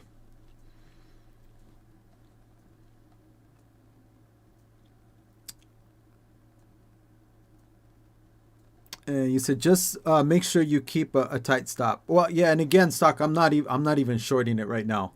But I definitely would. Okay, like I definitely would be keeping stops on this one. I mean, for sure, man, for sure. This one moves heavy though. This one, like you probably. I mean, look, the average range on Tesla is $70, man. So this one is like wild all over the place with how much it runs. But we'll wait and see. We'll see what's good with that. We're on the same page. Okay, cool. So you feel the same way? I mean, that's how I feel, man. I feel like Tesla's going to start losing steam. I don't know. Just got to wait and see at this point. Long-term trend, yeah, has a lot of publicity confirmation for me to get with it. Yeah. I mentioned the inquiry because your reference to the 50-day moving average, we are a long ways from there. Yeah, oh yeah, absolutely, man. Yeah, we're like a good 15, well, yeah, like 15%, right? The 50 is at 946.64. So we're a good like 150 points away, 14%. So I'm really early, man. I'm really early. Like I said, I think that's this is going to start getting sold off. Okay. And maybe it may be just in a channel for a while. Who knows? But yeah, it is. It's like 15% away. That's 150 points. I know a lot of people are saying if it gets to like 850, they're going to really go like crazy hard and buy this stuff, buy this stock right here. Like if they see it, if it comes back down here, they're going to buy a lot. But these are long-termers. These are guys who are like buying it for like 10, 20 years, which I don't do that. Okay. I'll buy it for as long as as the trend moves, and I'll get out. So, and sometimes that means I'll hold for a few months. If it can continue moving higher for a few months, that's great. But yeah, I know a lot of people will probably load up like crazy if it gets to like 850. I know a couple of financial guys mentioned that they would be buying a lot of Tesla right here. So, but the fact that they mentioned that, the fact that they said if it goes to 850, shows that even they're kind of seeing that maybe this Tesla might start losing some steam. So, due for a pullback. Shout out to for Dave 24. Shout out to for Dave. Dave, welcome, man. First time chat. And so Dave says, car sales and manufacturing usually drops towards the end of the year. Everything sold is old inventory. Yeah, that's cool. That's one thing though, Dave. I don't really play the fundamentals. Okay, so really all I'm concerned with here is just the buyers and sellers. Okay, because a lot of that stuff gets cooked into the price. That's the thing. Like if they're gonna have a bad quarter, you'll see it kind of cooked into the price. But that stuff I look at, but I always confirm all that information with a chart. So the fact that, you're saying that the car sales and it usually drops towards the end of the year and everything's sold, that could be why you're seeing this. Who knows? But if this is all pattern recognition. So a lot of that stuff it's good to know, but you always confirm it with a chart. The chart, this is pretty much all that matters. It's kind of like how I said about geopolitics. So with geopolitics, what you got is you need to know about what's going on in the world, what's going on in Austria, what's going on with the African variant, right? Because all that stuff is going to create emotion. It's going to affect people's behavior, and they're going to come right back in here into this chart, and they're going to buy and sell things, and then you're going to see it all confirmed. So the charts are like your confirmation. I know some people do it the other way around. They'll buy stuff because it has a good fundamental. They'll come out and say, oh, this company just got a large contract with the government, and so I'm going to buy stock. And they never look at the chart, okay? They never confirm it with the chart. You want to confirm it with the chart, because if something did get a government contract and you see it breaking up through the averages and people buying it on the chart, that's good news. But if something gets a contract and on the chart no one ever buys it, then it's not going to go anywhere. Because at the end of the day, the only thing that moves it is buyers and sellers. Okay, is that so? That's what you want to look at. You look at the news, you look at what's going on, and then finally you look at, all right, now that I know all this, what are the people doing? Are they buying or selling this thing? And that's kind of like your confirmation. That's where you kind of look at like, okay, cool. Now everything I'm looking at is right because it's matching up on the chart. Okay, cool. Now that I'm seeing they're getting in, okay, cool. Now I buy because now you have the crowd behind you. You're not like the Lone Ranger. You're not like the only one buying and no one's there, or the only one selling and no one's there. So, hope that helps. Hope that helps, man. And Sheeny says we don't see you often anymore. We just have to overanalyze your. Yeah, Sheeny, I know, man. It's again. I've been trying to get a hold of the schedule, but Monday for sure. Mondays are going to be the time. I'm pretty sure I'm going to be streaming every Monday, doing live streams in the evening. And again, that's why I say if you're on YouTube, follow me on YouTube because you will see me active on YouTube. I'm going to be dropping a lot of videos. I'm working on a video right now about timing, why timing is important in the market, and things that have helped me about, basically psychology in the market. There's not enough information on psychology in the market. So I'm doing, I have like 2 videos that I'm starting to work on. And those are going to be on YouTube. And I'll mention that when I stream, but on YouTube, they're going to live there. So you'll be able to, add it to your watch list, go back anytime and I want to start making a library, having my market breakdown and also having a playlist of just, things that I think people should know about, talking about like Jesse Livermore and why even though Jesse Livermore isn't around anymore, why his trading style is still relevant today, like, 80 years later, it's still relevant. So, yes, guys, I am saying follow me on YouTube because I need those. But also, not for me, but because I know that I'm going to be able to connect with you guys on YouTube more frequently. Because as these videos come out, I'm telling you, you're going to like them. They're going to help you. I hope they help you. I mean, I'm trying my hardest to load some gems in there. Okay. So yeah, follow me, guys, because again, I have videos already in the way in preparation, and I'm gonna start really going hard on YouTube. Okay, but I will still be live streaming here. It's just not gonna be daily like how I was doing it. It was just I was cheating my daughter from school time, and that's the most important thing. School time, I'm very, very big on my daughter's education. Like, huge on that. So, but again, I'm not saying I'm not going to stream. I am. It's just changing. So Mondays in the evening, I'll be doing live streams. Okay, that's one day for sure, and probably on Friday. Okay, Mondays and Fridays, maybe somewhere, maybe Wednesday. I don't know, but for sure Monday, and either Friday or Saturday. I don't know. I'm not sure. I'm not sure, but I know Monday is already a go. Okay, so that will be there. I'll update my schedule for that. And yeah, so the charts do not lie, man. People lie. Okay, people lie. People have opinions. I have opinions. CNBC has opinions. Your grandma has opinions. Your buddy down the street. We all have opinions. But the charts, this is not an opinion. All right, the charts are not saying this is what I think is. The charts are just telling you what happens. Okay. Either people are buying or selling it. There's no guessing.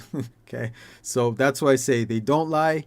This is the truth, and this is what we want to, at the end of the day, we want to look at this. Okay. And confirm everything we know with the chart.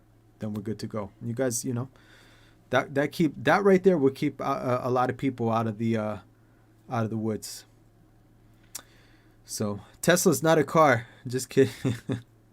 But that statement is loaded. They have no inventory. Waiting list for every piece like a Rolex. Yeah, man. Tesla's, a lot of these EV companies are not going to stick around.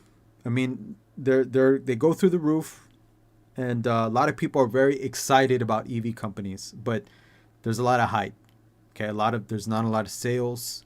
Tesla has not made money. Okay, so when things get hit, there's not going to be room for all these EV companies. Maybe one or two. And I think it'll be Tesla because one, Tesla is already actually going, okay? Even though they're not making money, they are building cars. People are driving their cars. So they're not like, this is what we're going to be doing. They're doing it. They're just not making any money doing it right now, but they're doing it. So Tesla does have a product. So if all of these EV companies go away, which ones are going to stand? Which ones are going to stick around? I think Tesla, okay, because we already have a lot invested. And again, people already buying cars. So Tesla will stick around. The one that I'm wondering about though is Apple, because Apple announced that they're going to be doing EVs. And that's what you got this excitement going on. Okay. They announced they're going to be doing EVs. Apple. Now we all know Apple makes a fantastic product. They make a great product. No question about that. Apple is loaded with cash, plenty of money, plenty of connections, plenty of technology. Who knows what their EV car could look like, right? So Apple, Tesla, those I think will stick around. But things like, Lordstown Motors, are they going to be able to compete with Apple? I doubt it. I don't think so. Okay. I know people are talking about Rivian. Okay. But can Rivian compete with Apple? Can Rivian compete with Tesla? I don't know. Are all these stocks going to be able to stick around? I don't think so, guys, because again, I went through the dot-com era. Okay. And in the dot-com era, you had a lot of dot-coms and everybody knew that they're not all going to stick around. Nobody wanted to face the music, but there was only a few. I mean, Yahoo's not even around anymore. I mean, Yahoo's nothing, right? But that was big back in dot-com era. So a lot of those companies, a lot of the dot-coms, they got washed out. They went away. And I think you're going to see the same thing with a lot of these IPOs, a lot of the SPACs, and I think the EV companies. I think a lot of them will, they're not going to be able to compete, and you're only going to have like maybe one or two. You only have like one or two, but who knows? That again, that's opinion. All that matters is a chart, but that's what I see kind of going on. Apple's EV is a sham in my opinion. They make great electronics. They have never validated being able. That's true. That's true, Shimi. They never have, but I think they may be able to do it. I think they may be able to do it, but who knows, right? It's a guessing game. But if I was to bet on like Lordstown or Apple, I would go with Apple. They have money. Again, they have resource. They have tech. All they have to do is basically figure out a way to put wheels on these things, and we have ourselves a smart car. Okay, that's all they have to do. Figure out how they can get wheels on their iPhones and and an engine. So but they have the money to do it, man. They could hire the most brilliant minds. So can they do it? I don't know, but do they have the ability to do it? Yes, and I think stronger than most, but who knows? Guys, that's it. I am pretty much out of here. And Samsung, I don't know. Who knows? At this point, guys, like I said, all Hershey's has to do is announce Hershey's is doing an EV, and they'll go through the roof too. Okay, this is like, there's so much hype on EVs, man. It's crazy. But at some point, we gotta know when everybody's just really excited to what's really the strongest ones here. So we'll see. So, Doge EV, yeah. So guys, you all have a great Thanksgiving weekend. Okay. Again, don't let this stuff bother you guys. Okay. It's normal, and in a way, be thankful for it. Okay. Because this is going to help us to get our emotions in check. All right. So don't feel bad if you're down a lot. Everybody was down a lot. We're all going to get hit. We're trading in the markets. You're going to get hit. It's normal. Okay. As long as you're not continuing to get hit. Okay. So that's why the first thing I did was clear out of my positions that were just breaking down. Okay. And only keep the ones that were holding on pretty good. So this is all I have now. Okay. ACAM, CCI. So it's not personal. Okay. It's business. Remember that. It's not personal. It's business. Okay. It's charts. It's not personal. It's charts. Okay. So don't let it ruin your weekend, guys. Okay. Enjoy your time with your family. That's the most important thing. Okay. all this stuff, as long as we are trading properly and get the right way of looking at things, we'll be fine. But don't let your emotions, ruin the weekend if you got hit hard. Don't worry about it, okay? You know, live to trade another day, okay? So have a good weekend, guys. Enjoy your family, enjoy your food. If you haven't reached out to like somebody you haven't talked to in a while, if you had a fallout with a family member, over politics or something like that, guys, do me a favor, guys, reach out, okay? Because life is short. Life is very, very short. We got some, there's always stuff going on. I don't want to get into that, guys, but we got to be grateful and count our blessings, and not let this small term stuff kind of get in the way. So if you haven't talked to somebody, you had a fallout with some family members, just reach out, man. Okay, let's put some more positivity out there, and I tell you what, they'll feel better and you'll feel better, and the world will be a better place. All right, because there's just a lot of negative stuff out there. There's so much fear. Over the weekend, a lot of people are going to be fearing over this African variant again. But guys, you know what? It's let's not dwell on too much negative. Okay, we got to also emphasize the positive stuff. Okay, there's like I say, good vibes only, bad vibes lonely. Okay, so yeah, call up your friends, man, and just touch base with people you haven't touched base, and put some good vibes out there. I will catch you on Monday, and I'll be bringing the good vibes on Monday right here, and we'll see what's cooking, guys, okay? But until then, just enjoy your time, enjoy your family. If you have family, if you don't, if you have your friends, whatever, just go out and connect with people, okay? Connect with people and stay positive, guys. I will catch you on Monday, and until that time, peace and love, guys. See you all later. Stock Sheeny for Daver, and let me give a shout out to everybody in the room as well, because I stopped doing that, and I don't want to do that. So I can't see the let me see here,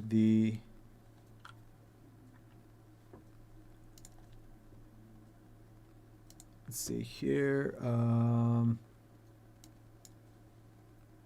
right, so we got the shout out to One Fishing Magician. Shout out to the magician for following. Shout out to the real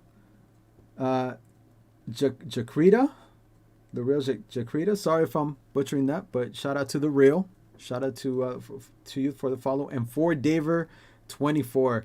Guys, this channel would not be a channel without you guys. So first and foremost, I'm thankful for you, and I appreciate you guys. So thank you for hanging out with me and catching me on this 1,000 point drop day. Okay. Again, don't let it get to you, guys. Live to trade another day, and positive vibes. Okay.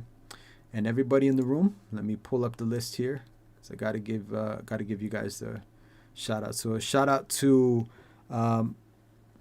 Alpha Mars. Shout out to Alpha Mars, another TV viewer, bull option trader, Casino. Thanks, Commander Root, man. When are you gonna follow me, man? One day I will see you here, man. But one day I'm waiting for the follow. But either way, happy Thanksgiving to you, man. For all of my lurkers, okay, all of my lurkers coming in who haven't followed yet, guys. I appreciate you guys even just coming in the room and watching. So thank you for that. Eternal Warrior, Gas Pumps, Cassips 06, Ladybug 3, Lakeside Streams, Lana Ray. What's up, Lana? How you doing?